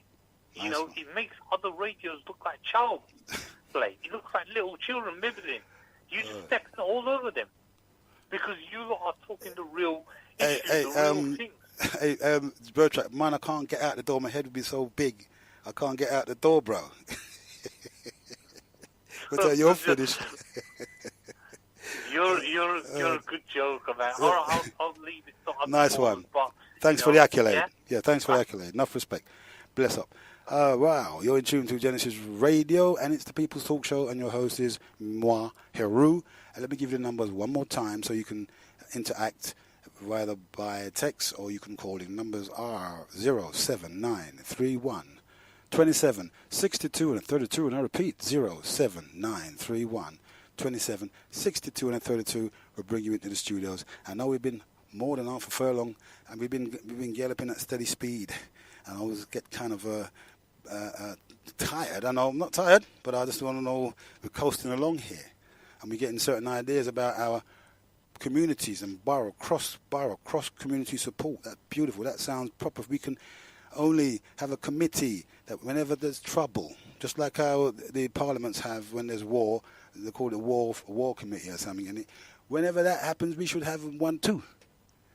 Yeah, and anything happens, we get together all the time and form a committee of every borough in London, and it has every different representation of every different ethnicity, because what we don't want to start doing is alienating ourselves. And I'm tired of this alienation thing going on. I mean, if that's all you can offer me is alienation and activism and charity, that ain't going to solve my community's problem. And I don't think someone or some groups who are focused 5,000, 10,000 miles across the sea, I wonder if they can be good enough or focused enough to represent us in our community. I don't think somebody whose mind is, domiciled in a landmass 5,000 miles. Why? You got something going on there? Haven't got a little family by a chance going on over there, have you? But maybe. But I'm trying to understand, for God's sake. It's a community. I feel abandoned. Don't know about you. Sometimes I feel alone. Don't want me to be this. Don't want me to be that. Want me to be that. You see what I'm saying to you? I kind of feel lonely sometimes. I'm thinking, what is it all about? A community, a suffering. If I'm going to fight I should be able, if I'm going to protest, like Hackney was protesting the night. They never, I don't know if they all twittered it. I have no idea, but nothing never got over here that they were going to, only hear a little window they're going to protest. I mean, I don't know if it was direct, properly organised. I don't even know. Had we had a committee that could have organised all of these things and had the support of every borough, because if it's a numbers thing they're looking at, man, we got the number. How many people you think are in a community? 100,000 like a little spit in the wind. So if it's numbers they want, then we can play the numbers game. And no problem. We got the numbers, don't you see? All we need now is an organisation. We need to have this, and this. Imagine what this organisation could do, and could become. We're not only thinking about the Midlands, Birmingham, Manchester. My God! And when we have conventions, we have to hire O2. Isn't that wonderful? Something to think about. When we meet as a group, as an organisation that will link all boroughs, when one borough is affected, then the rest of the boroughs can. Because you do feel it. Grenfell. You know how long I felt that, and I try to imagine. Sometimes I don't want to imagine, but whenever I go in somebody's flat who lives on the top floor, I'm thinking, bloody hell! Look how far down that is, bro. Because I often say, when you're in these high-rise flats, it's supposed to give you a parachute. So you can bail out. Take your chances. If the parachute would open or not. But I'm thinking, it's not funny, but when I look down, what would you do? I don't want to imagine myself in a position like that. I don't want to. Because I said, well, you know what, Heru? Life is not as bad as people try to make it out, Serious thing, And that's only because we had different training. We've got to get rid of this deprivation mindset that we have to keep being negatively influenced. And that's one of the conditions that Dr. Gray says that people that are suffering from post-traumatic generational trauma do.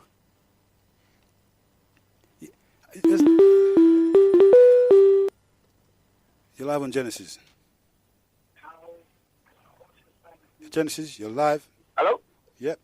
Yeah, sorry, let me just turn this down, because I had to go out. My neighbour just called me in, and I paused here, and I think you was talking a whole heap of things, and I've come back in, and I think it was Bella Breeze was on, and you just said bye, and you've talked about back in the day when man used to wear Cecil G and Brogues. How far ago was that?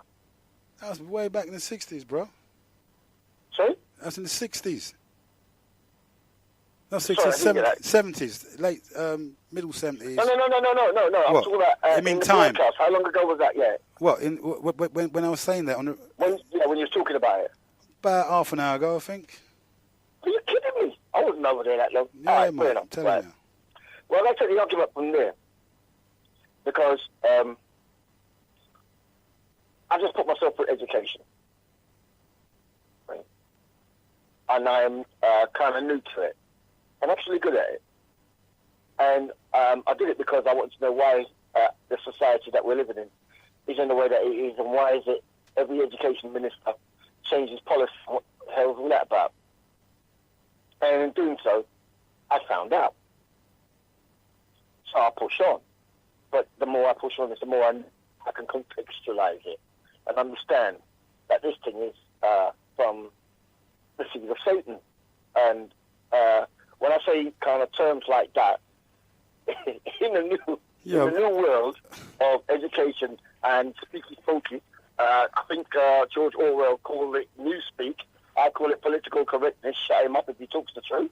And call it hate speech and ban him if we don't like what he says. That's where we are. That is newspeak in a nut. The point is this. Every 4 years, I would put it at that, they change the education system and they lower the standards of achievement. So for argument's sake,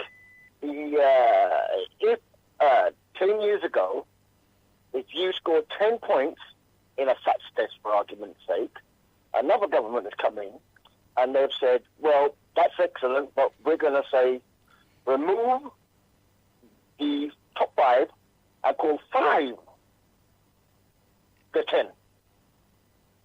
That is excellent. So when these kids come home and say, I passed, mummy, right? They feel proud. Why wouldn't they? Little Johnny, little Shirley, you know what I mean? They passed. What they don't realise is, in real terms, they were average. But in the modern terms, they're great. Reese, what has that? And in order to do that, Reese, sorry. What has that got to do with what we're talking about this brother who was he was unduly handled? No. I'm picking up from where you were talking about brogues, and I don't know I want to use that as a reference point. I don't want to stray from what we really. The reference. I don't want to stray really from that target. We're talking about how this brother I'll do that. was arrested. You know, everything is everything, so I can link that very well. I'm good at that. So stay with me. Just stay with me. Yeah, but not too long though. You were talking about why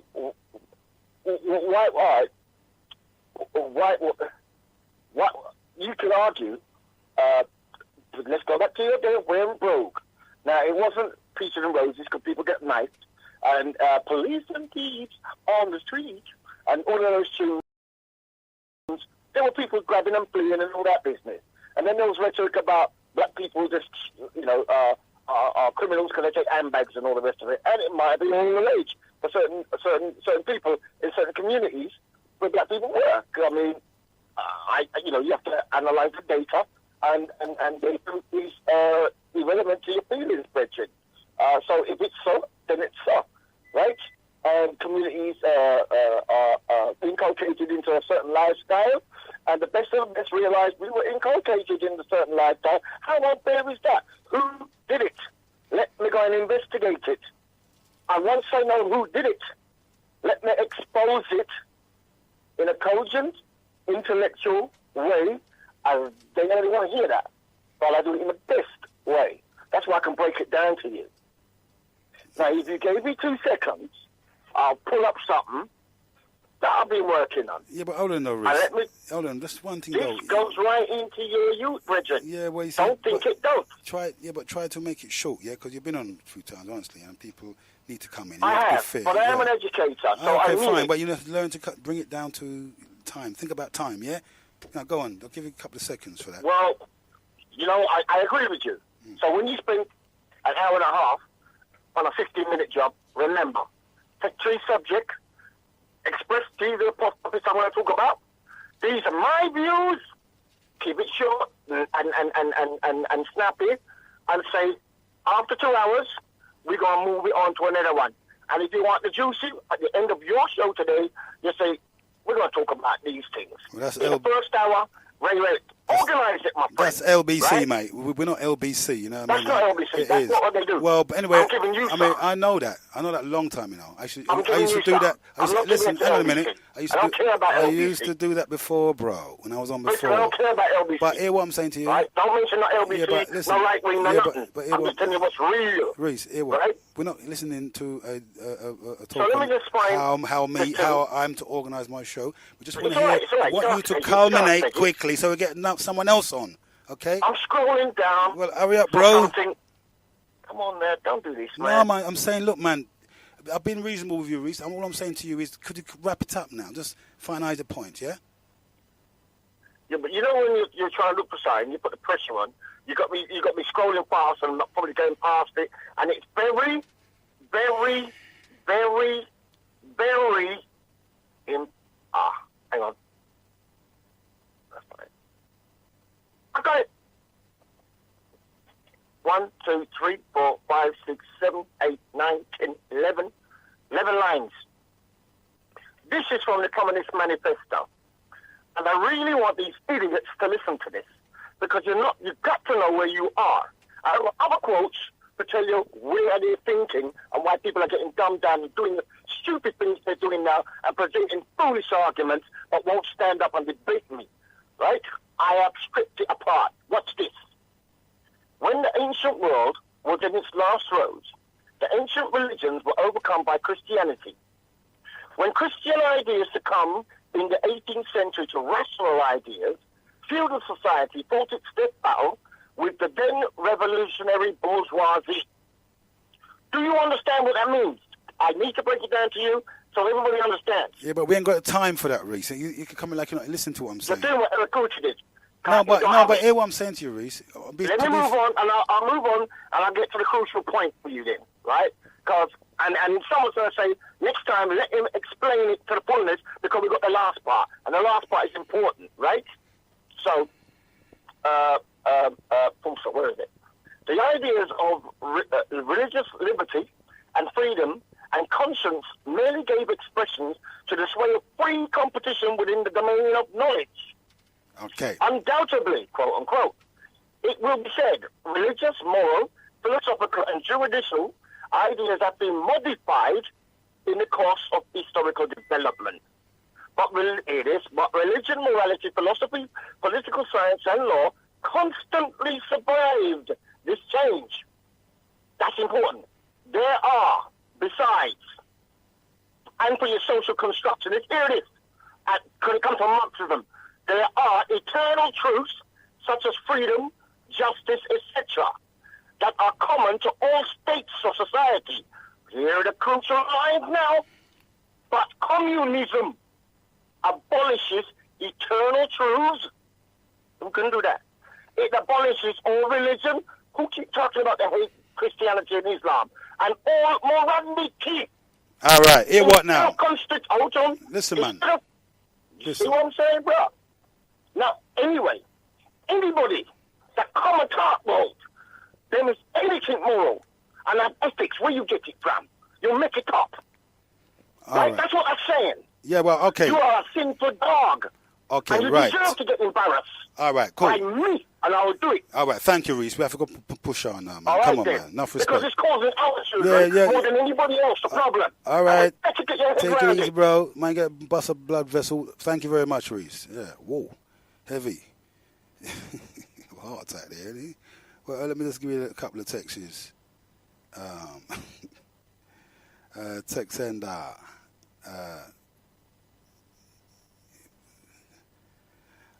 text and 019 says, Heru, you have donated to the Reparation March GoFundMe page, yet after 10 months of being up, we only managed to get together 1,000, which is a joke. Only 38 people donated. The target is a small BK. Good show, thank you. You let Reese back on again. Ah, jeez, come on, man. You can get sense out of a mad person, bro. You allow him too much. You allow him to mash up your show. Guy need to find a woman. That's his biggest problem. What a nutter. Well, that's people's opinion. I suppose everybody's entitled to their opinion. Thank you for that text sender. Right on. Okay, text sender. 883. Reese sounds like a misogynist. Sometimes I wonder if he's in favor of black upliftment. Reese sounds like a misogynist. Sometimes I wonder if he's a favor for black upliftment, or our youth are being forced into criminality for the private prisons. Thank you for that text sender. Text sender, missed call person. Okay, missed call. Okay, right. So, hang on. All right, text sender 177 says, greetings, bro. 10,000 signatures need for reply from government. 100,000 signatures needed for debate in Parliament. Greetings, bro. Repeat itself. 10,000 signatures needed for reply from government. 100,000 signatures needed for debate in Parliament. Thank you for the info there, sis. Wow, where are we now? Come here. Right on. Okay, that's that. Wow. It's been a emotional show, isn't it? No problem. We're human. But we have to try and come to the conclusion of how we are going to deal with this case. If it's going to be like our youths having problems, I wonder how they feel. We haven't had one youth ring up to give us a little insight on how they feel. You know what I mean? It'd be nice to hear a young man really. And we understand what they're up against, but we don't expect, right? If they're going to get arrested, well, they're going to get arrested, innit? We don't expect them to die as a result of the arrest. And if we find that's happening too many times in our community, then that's something that we can fight for. Immediately we can change. You see what I'm saying to you? And that's something we can look up and say, well, we changed that. Something would have to change. I thought they said they sorted it out with the last report they had there about people dying in custody, deaths in custody.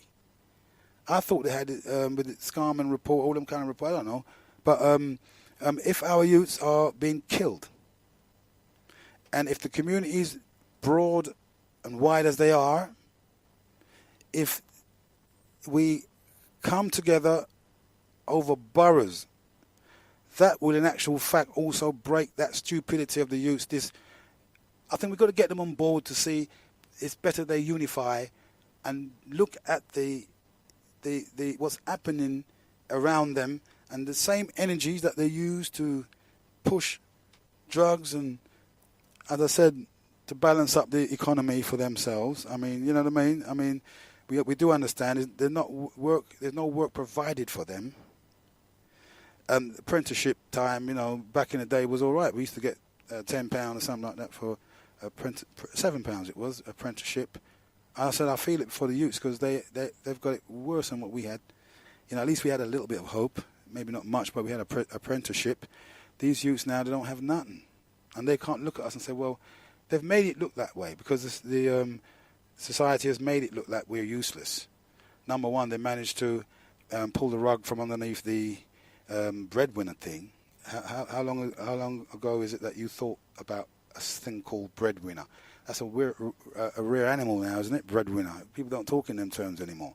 When I was young, we did talk in terms of breadwinner. I thought I had to be the breadwinner for my family to come. As a young man, I was thinking in them terms, you know what I mean? And so when I finally arrived, I was still the breadwinner.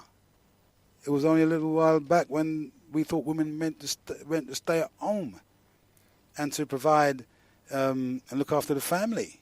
And we could have taken care of both the bills and the woman. Our wages were usually able to do that. But attack on the family, they thought, well, we've got to stop all of this. We've got to turn the family upside down. This is what we're trying to tell our youths. This is our opinion. And nothing wrong with casting our opinion, telling the youths our opinion, because we don't tell them our opinion. And we want to show them, so listen, not having money straight away, immediate gratification is not the way forward. You've got to have time for your soul. You've got to have time to reflect where you're going. You've got to look at yourself in 10 years' time. Think about those things. You've got to think about whether the response that you're having to the situation is the correct response. Don't forget, you can't change the situation. We can't just go... maybe we can change the situation when it comes down to pressurizing the government on concerns of our youth being murdered. You know, we can keep up that march. Maybe we should have a march once a year for that. I think that's more better to be marching for that every year and having a rally. We should decide, if we had a community to decide, let's get together and let's have a bloody knees up. It's not in a sense. Let's have something then, at least marching, and we can have meetings, and we can, you know, do it that way every year. So every year, just as marching for something 10,000 years ago, we could start marching for something that's now. And then we can participate. That would have to, things happen to force us into positions. You see what I'm saying to you?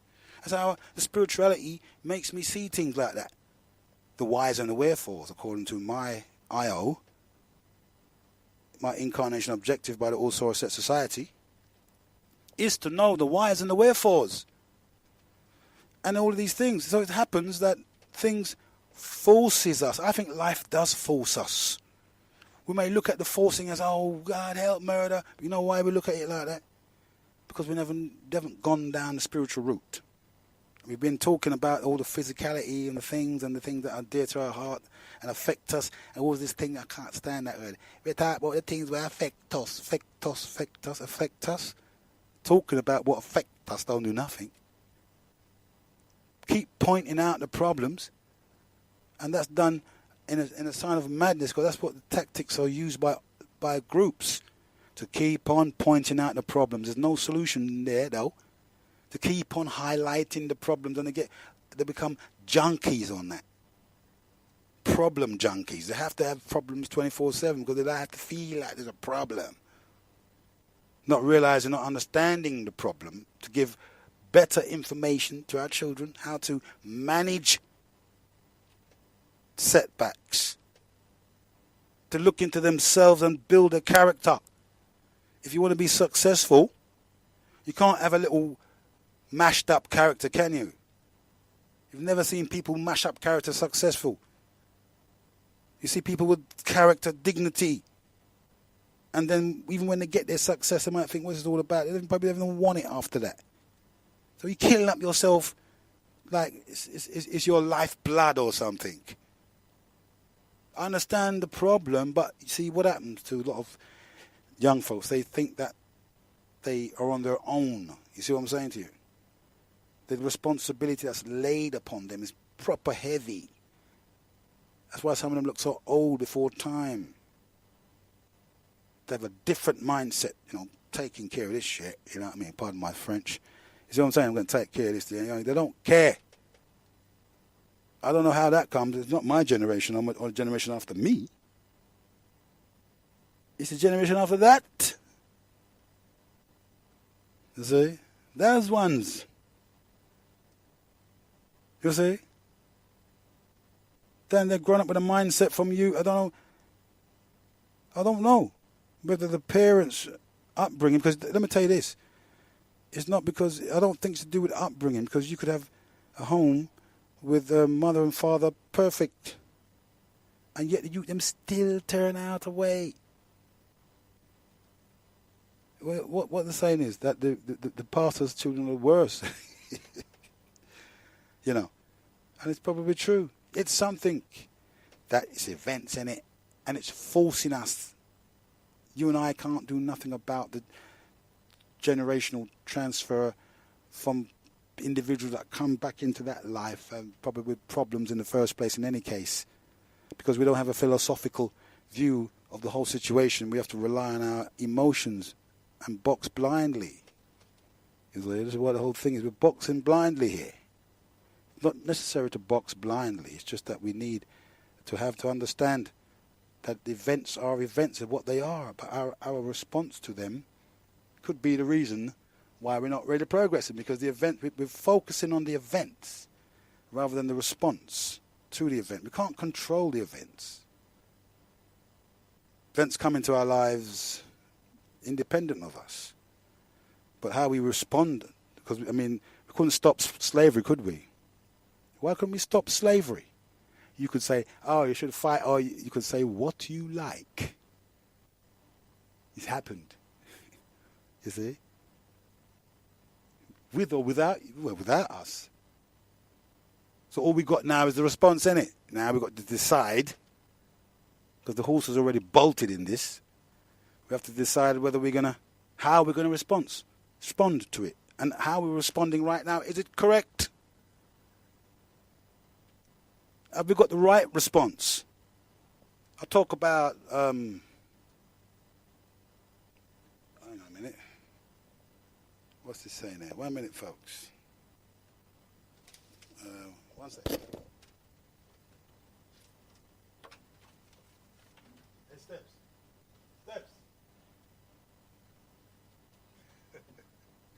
A bit unprofessional, I know, but how to get this? Where is this thing? 1 second. I'm just doing something here, folks.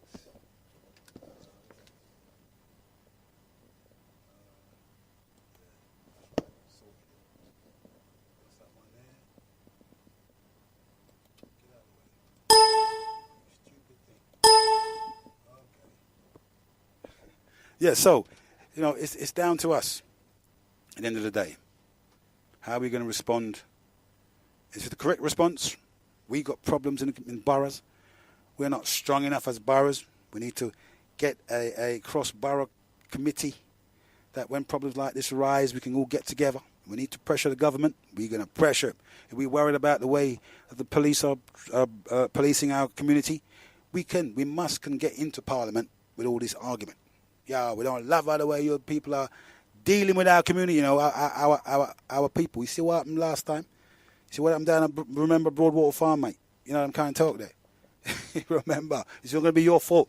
If you force the people in, you can't be dealing with people's children like that. That's what I'm saying.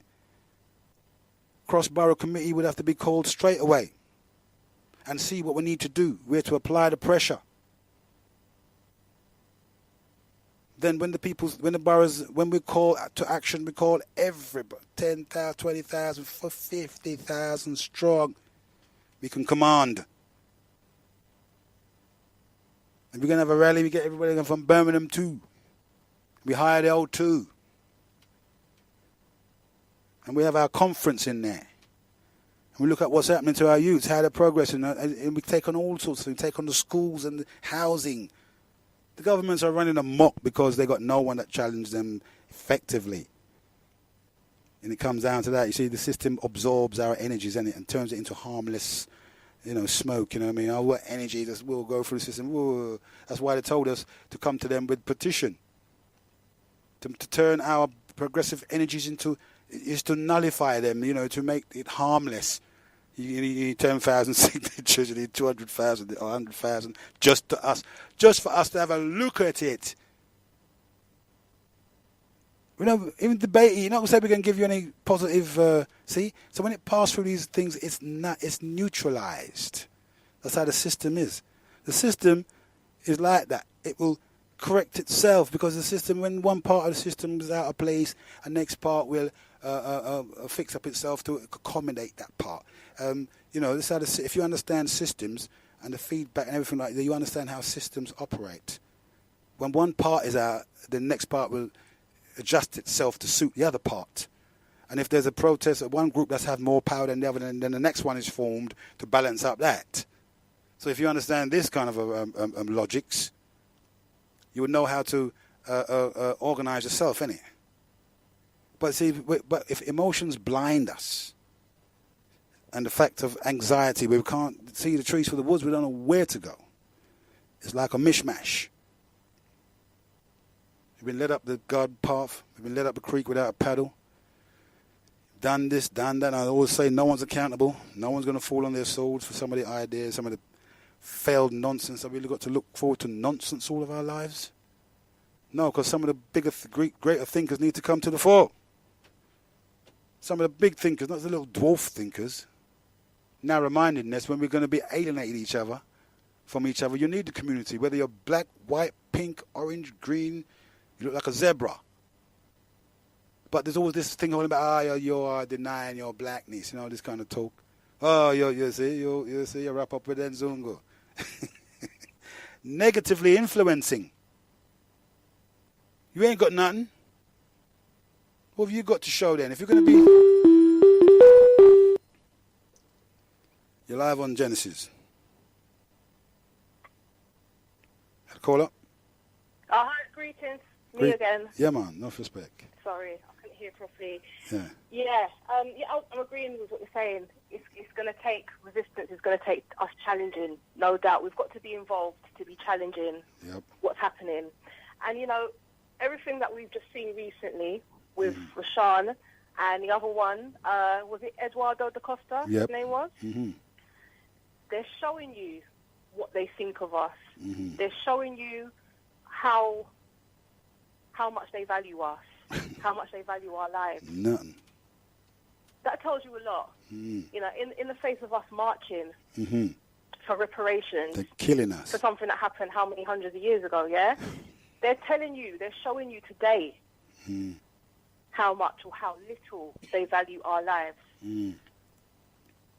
For real. That should be demonstration enough of their unwillingness to play fair.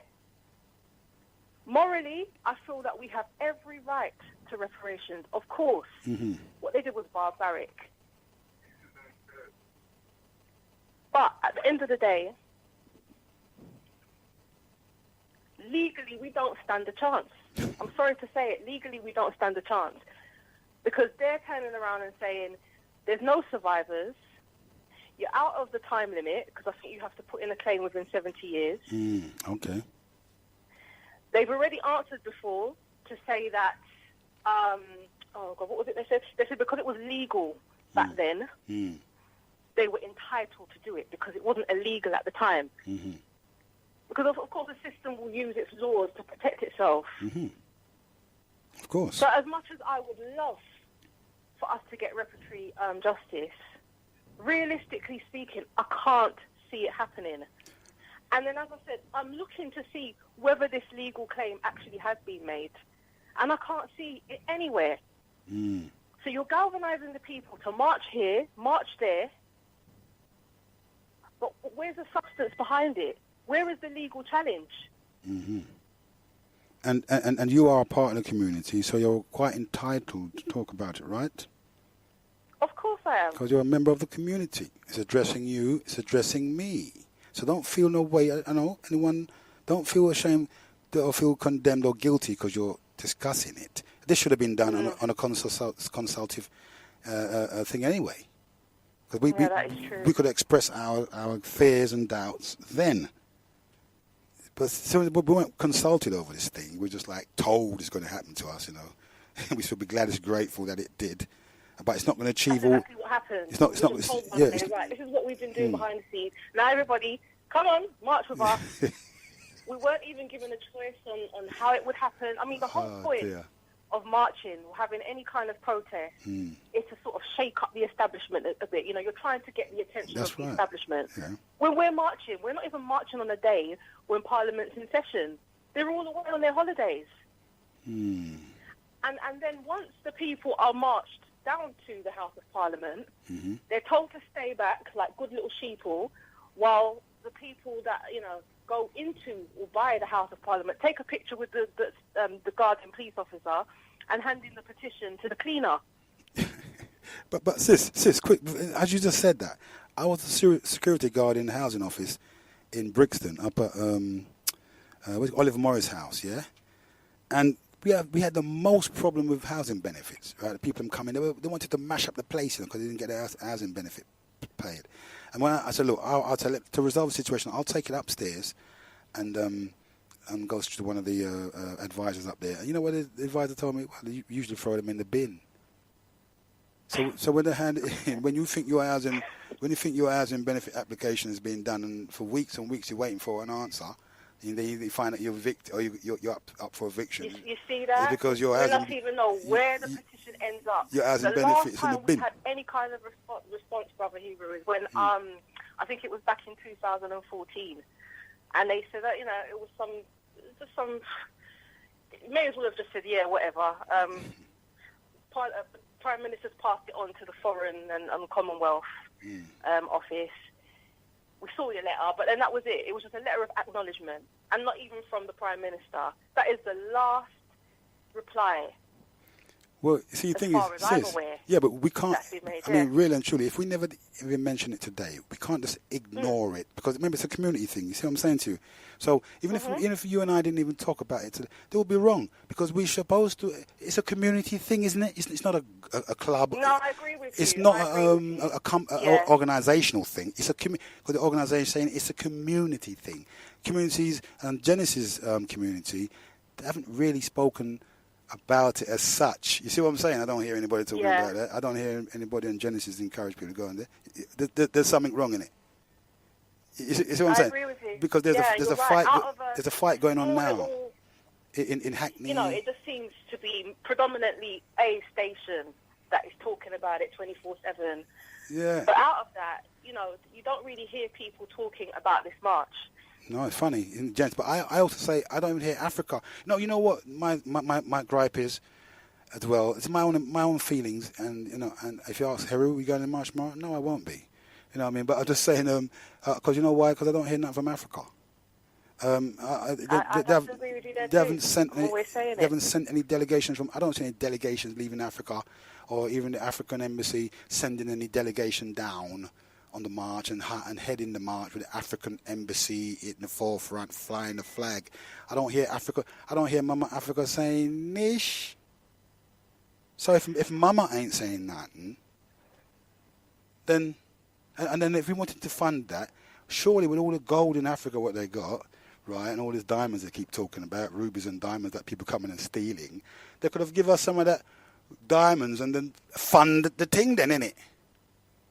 Easy. You know, another thing that kind of annoys me as well, when I hear people talking about this marching business, they talk like it could possibly go on until infinity, and that will be just fine. No end game. That will be just fine. If we're marching till infinity, that's how it should be, and we should be happy to be doing that. And it's like, no. We're marching, presumably, to reach a certain objective, yeah? To make some kind of progress in this. Not to be marching for the next 100 or 200 years. Yes. And that's going to be cost as well to the community, because if you're asking for £8,000 every year, and you want us to be marching for like the next 100 years, that's already 80,000. Yeah, we could have bought a building with that, my right? math is right. We could have bought. We could have bought a building, right, with that. We could have. You know how much things we could do with that money. If you're asking from the community £8,000 each year, even if it's going on for 20 years, that's a whole lot of money that can be used here immediately for the community. Well, it's got that skill to do that. Why don't they use the skill then to gather that money? Because obviously, if they do the march, that means they've got it then, innit? Because they've done. If the march goes ahead, that means they've managed to raise for 3 years. That's 24 grand, and it for 3 years, 24,000 spunked up the wall in one day. Now, as well, I don't think we've been told enough about how they're really strategizing this whole thing. I know that they've put up objectives and whatnot, and what they're asking for.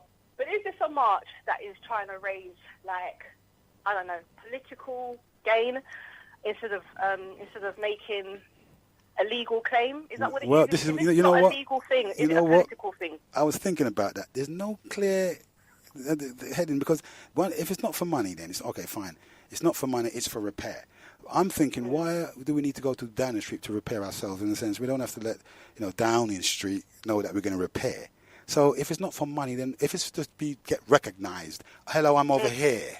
You know what I mean? Just to get them, to get it and get our side heard. Or you raped us, or you owe us some money. Exactly, like try to raise the profile. Is that what we did say? Or you owe us some money.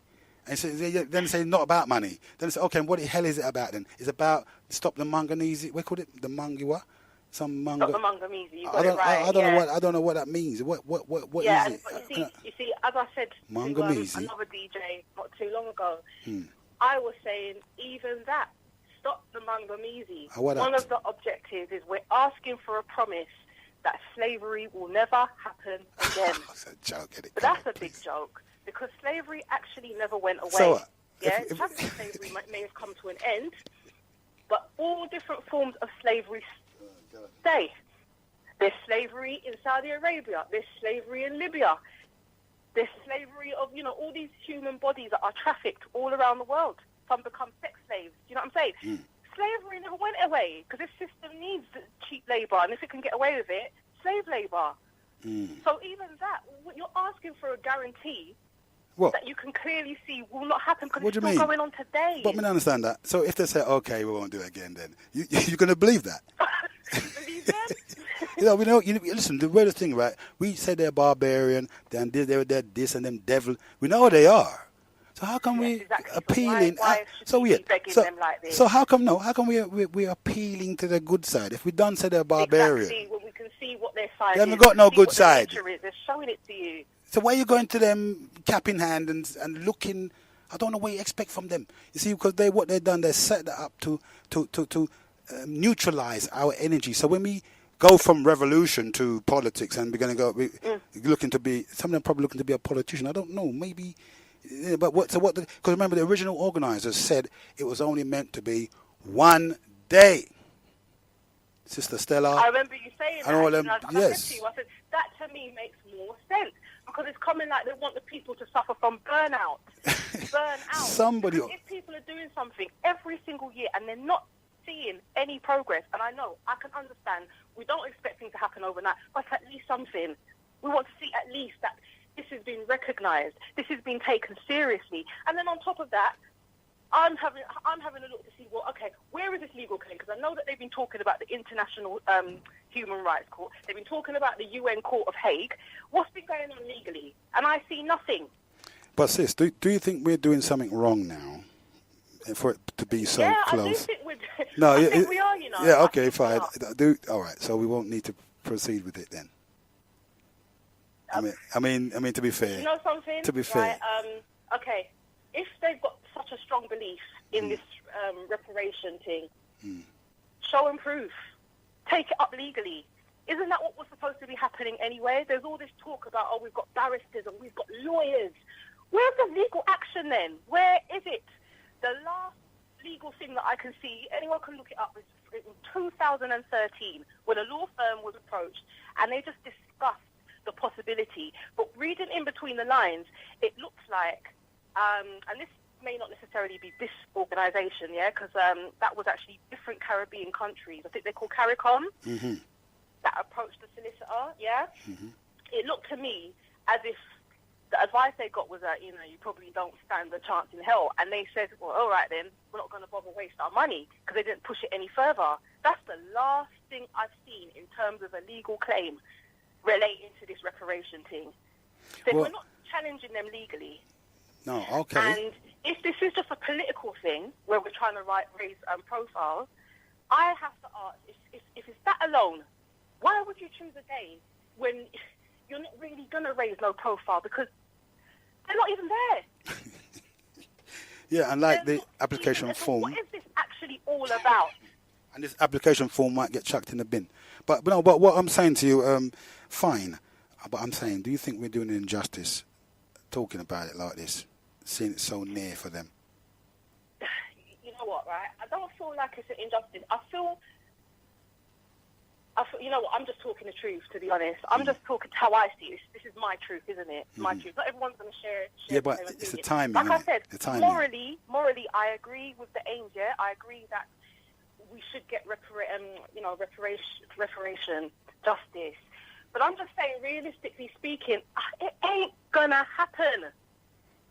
It's not going to happen. This isn't me being pessimistic or me just wanting to put a spanner in the works. I can see quite clearly. How many times is the government going to say, no, and we're still going to march? And the fact that there's no legal claim being made shows me that they don't really have any belief in this either, because otherwise they would be taking it up legally. There would be a legal claim right now. Wow. You know what? Fighting on the, this organisation's behalf. Yeah, but you know what? Pushing for reparations from the government. I don't see it. I just see every year we're being asked to march here and then march back again. And on top of it, we need £8,000 every year. Well, I tell you what. I don't. I mean, I don't know. Maybe it kind of serves. As you said, there needs to be more consultation done. Maybe it needs to gain more traction first before we throw so much human energy into it every single year. Because I can think of better things, more immediate things that we could be throwing our human energy into. Right, there you are. As I said, if they've got the skill to muster up that amount of support to get that amount of money, then that's an achievement, isn't it, for what we need to get a building? Because right now, I think there's a sister in that says she needs the same amount of money to acquire a building. She does the Sunday market thing. She Aunt Eugene, I think it is. It's on a website. Anyway, and she did something last week, innit? And to raise money for a building. And I'm thinking, wisdom here. Yeah, I'd rather raise money for a community centre where we can have all different types of things going on. At least have a little base where we can organise ourselves as communities. I don't even want to use the term the community anymore, because us as a community, we're so diverse. We're so diverse in our beliefs. Look, you got, even though we've claimed that he's not on the right-wing side of things, you've got someone that is more sort of like anti-feminist, Christian, into his religion or whatever. You've got someone like me that's more on the left. By the way, that doesn't make me a Marxist. It just means that I don't necessarily agree with capitalism, and I've got no shame in saying that. I know what this system's about, and I stand against it, yeah? You've got people that may be coming from the Islam side of things. Our community is so diverse. Right, yes.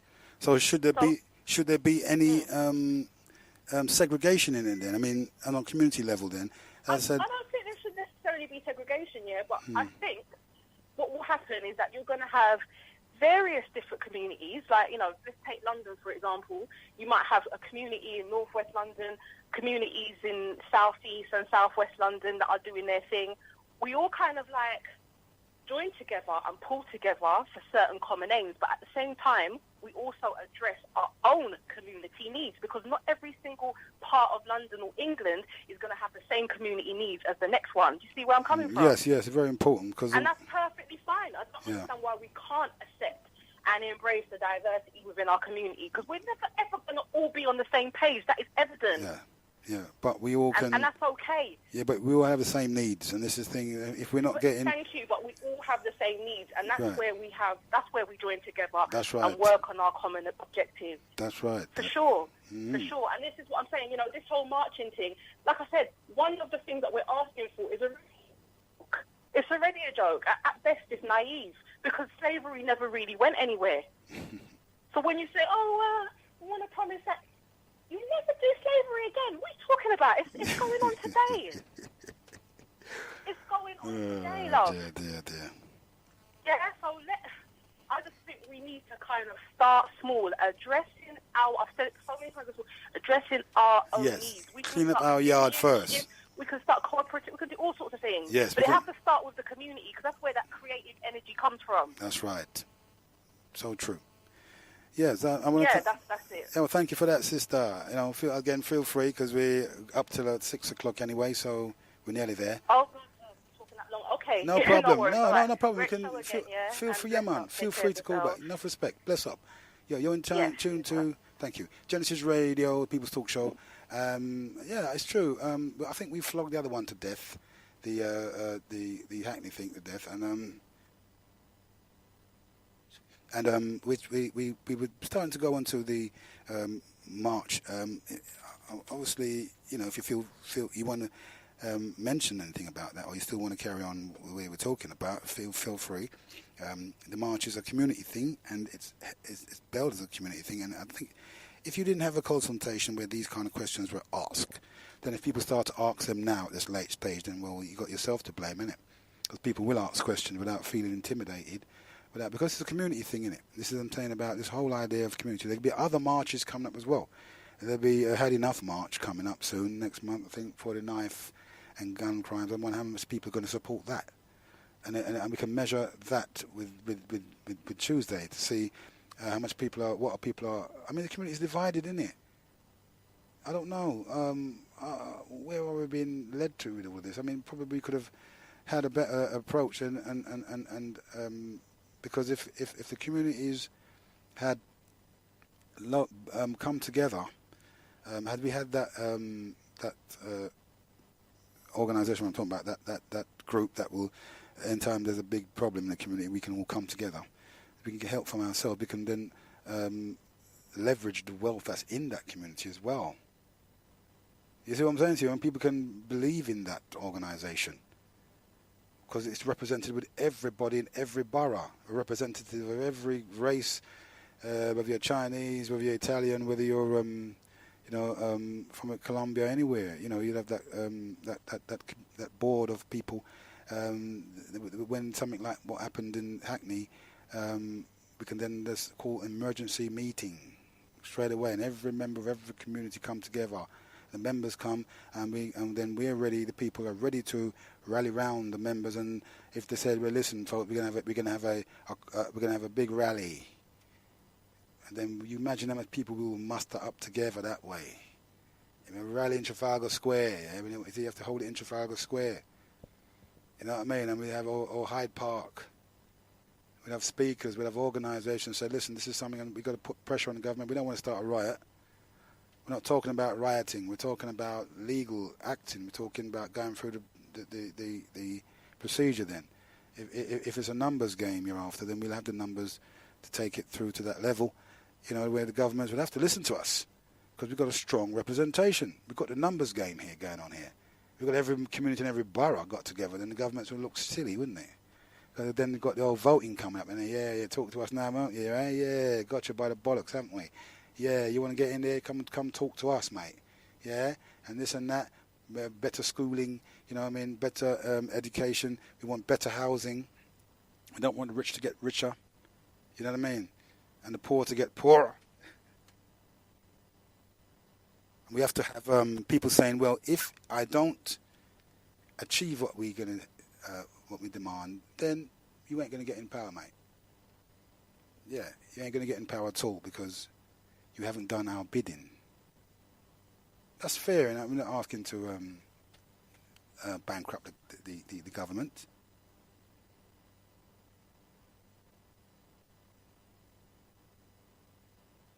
Well, I'm kind of suffering here, folks. Whoa. But anyway, so the government will have to hear, innit? This is the spiritual, political power. So we've got the political power to do the process, the political organisation, how we're going to get organised and how we're going to be effective. We then cite housing. We've got numbers again to back that up. We don't want to run the thing, but we want to, have make sure the rich realise they've got to share the wealth a bit more, mate. Simple as that. I understand that we all can't be affluent.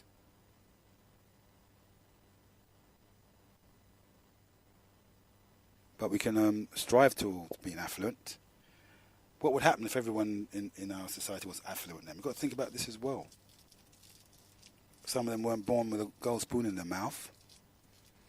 And if society doesn't want everyone to be affluent, because then who would do all the meaningless or the meaningful tasks? Then, how you work that out? What level are we going to go? Well, we can make our own selves affluent, can't we? We can make the community affluent ourselves. We're way above the poverty line. As I know that poverty is something that's been created. It's never something that happens naturally. Poverty has been created because, that's the very reason why I just mentioned, the rich need people to do the menial task. So, if we were all rich, then, if the rich had to do their own stuff themselves, they wouldn't feel very rich, would they? They had to do their own washing and cook their own food. They're not going to feel very rich like that, are they, really? They need somebody to do all of that. And we've got to think. Most of the communities that in London, in England, in the 17th century, the real blacks, or British blacks, they call them, they weren't nothing to do with the Windrush. But they were here in communities around the dockyards, East London, Liverpool, all the docks, you know what I mean? And they had a thriving community, 200,000 of them. That's a small amount. They were moving around the colonies at the time. They achieved great wealth. Some of them, not everyone that came into Britain were slaves. They're the ones that escaped from the American Civil War, come here and slept with the indigenous women of Britain and had a lot of mulatto children. Some of the mulatto children can trace their heritage right back to those 16 and 17th centuries here in Britain. And that was what they call the real black British. I know some of us who are anti-everybody, who are just thinking about their African self, would feel upset about that.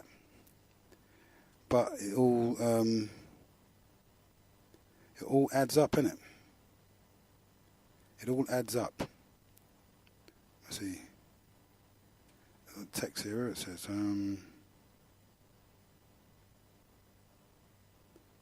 let's see, okay.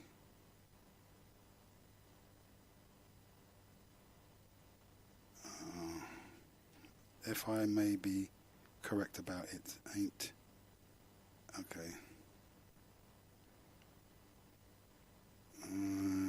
Final was wrong. Each case is individual. And this, one sec, folks.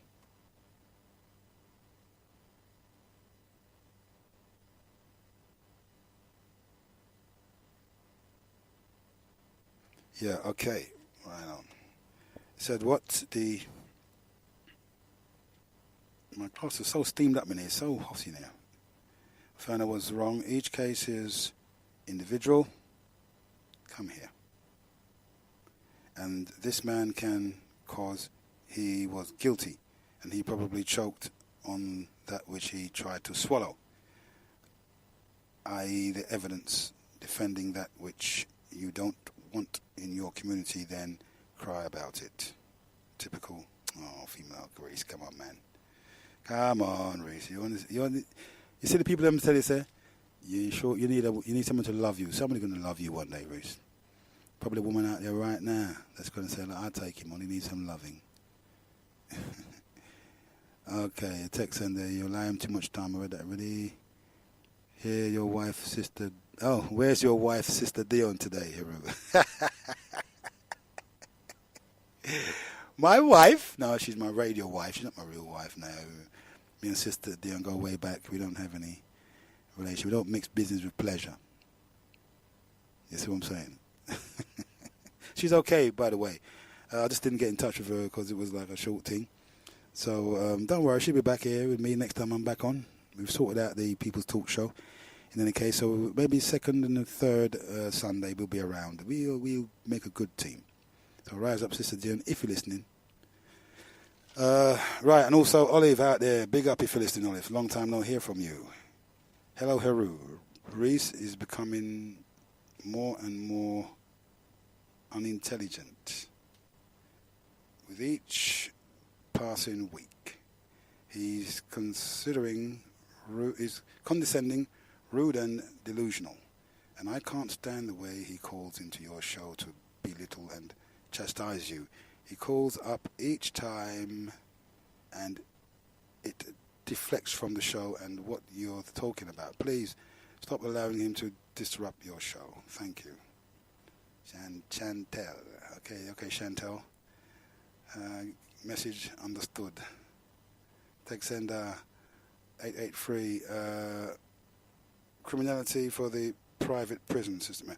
They are not allowed any help until they are 25. By then, they may a couple of children to look after. All the shareholders need to get their dividend. Dividend. After all, the shareholders need to get their dividend. Yeah, for real. This is the thing where the youth's got to face, innit? This is what they've got to understand. Because if they don't, so our youth are being forced into criminality for the private prison system. Right, yeah. So, this is what we've got to try and make them understand. We've got to try and make them understand this, that they are being set up. This is why we should have seminars and we should have institutions formed. As I'm talking about, these organizations, if we had the foundation of an organization that can come together every time there's something as detrimental as what's happening today has aroused, then everything will be hunky-dory. Well, folks, we've come to the end of the show. Time is 5:56 and counting. Okay, and I hope it's been it's been a pleasure for me in any case, and I hope it's been informative for you. And we like the togetherness thing. We can discuss things without any fear of condemnation, without any judgmental thing going on there. This is what it's all about. We can have these discussions. These discussions are detrimental to our development. That we can discuss things, not only discuss, but we can bring forth solutions to the problems that we face here in the community. And you wouldn't bring up the last part, man. I can't take that call, right, because it's got 2 minutes to go, and there's no way I'm gonna entertain that call right now. Otherwise, it's gonna be too short, and I've got to wrap up. You know what I mean? You know what I mean? So 5:57 and counting. And so, as I said, those discussions are necessary for us to develop along the lines that our predecessors intended us to be. Don't worry, you know. Don't take it too serious, you know. Rise above the entrapment. Let's rise to your high self. You can tune in tomorrow morning. Listen to the Heru show right through till Thursday from 10 till 12 or 10 till 1 as the spirit moves. And we're going to be looking at certain developments in that very thing we're talking about today. Sister, hopefully, all things being equal, we'll have Sister Rose Patterson along here. She's just finished her degree in law. A lot of other things to talk about and discuss. She'll be joining me, hopefully, right willing, tomorrow morning. And we will dealing with what the evidence and more evidence of this case and what the CCTV really saw and what she saw and, you know, other things, alongside other things. That's right willing, that is, if everything's being equal. Otherwise, you're going to have me rattling on and we'll be going and delving into the depths of our true self so we can feel better about ourselves. Don't worry, you know, it's okay. It'll be all right on the night, you know what I mean? Let's just try to have some upliftment. Empower ourselves to become the God man and God woman that we really are. It's wonderful, you know. So we sometimes will welcome problems, so we can learn to become spiritual with them. We can solve every one of them. I'm thinking more of a community right here, right now, based type of thing, not something 10,000 miles across the sea. I think Africa can look after herself. She's quite capable. She's got all this gold and ruby and diamonds people keep talking about. She doesn't need that old Brock. You know, we don't have to send no old clothes. We don't have to build nothing. What about all the developed parts of Africa that are existing right now? I think I want to get in touch with the developed parts of Africa. That's where I want to head. I don't know about you. Your choice. So, you know what I mean? So stay tuned to Genesis for the rest of this night and also in the week. There's only one thing. Hang on one sec, folks. These things keep... Well... There is only one thing left for me to say, and that's what I always say. I look forward to seeing you tomorrow morning. This is Heru saying I am out. Accept your own Genesis. And be yourself. Genesis. Genesis Radio thanks you for your visit. If you use your phone while you're driving and it's not hands-free, the penalty's been doubled. It's now 6 points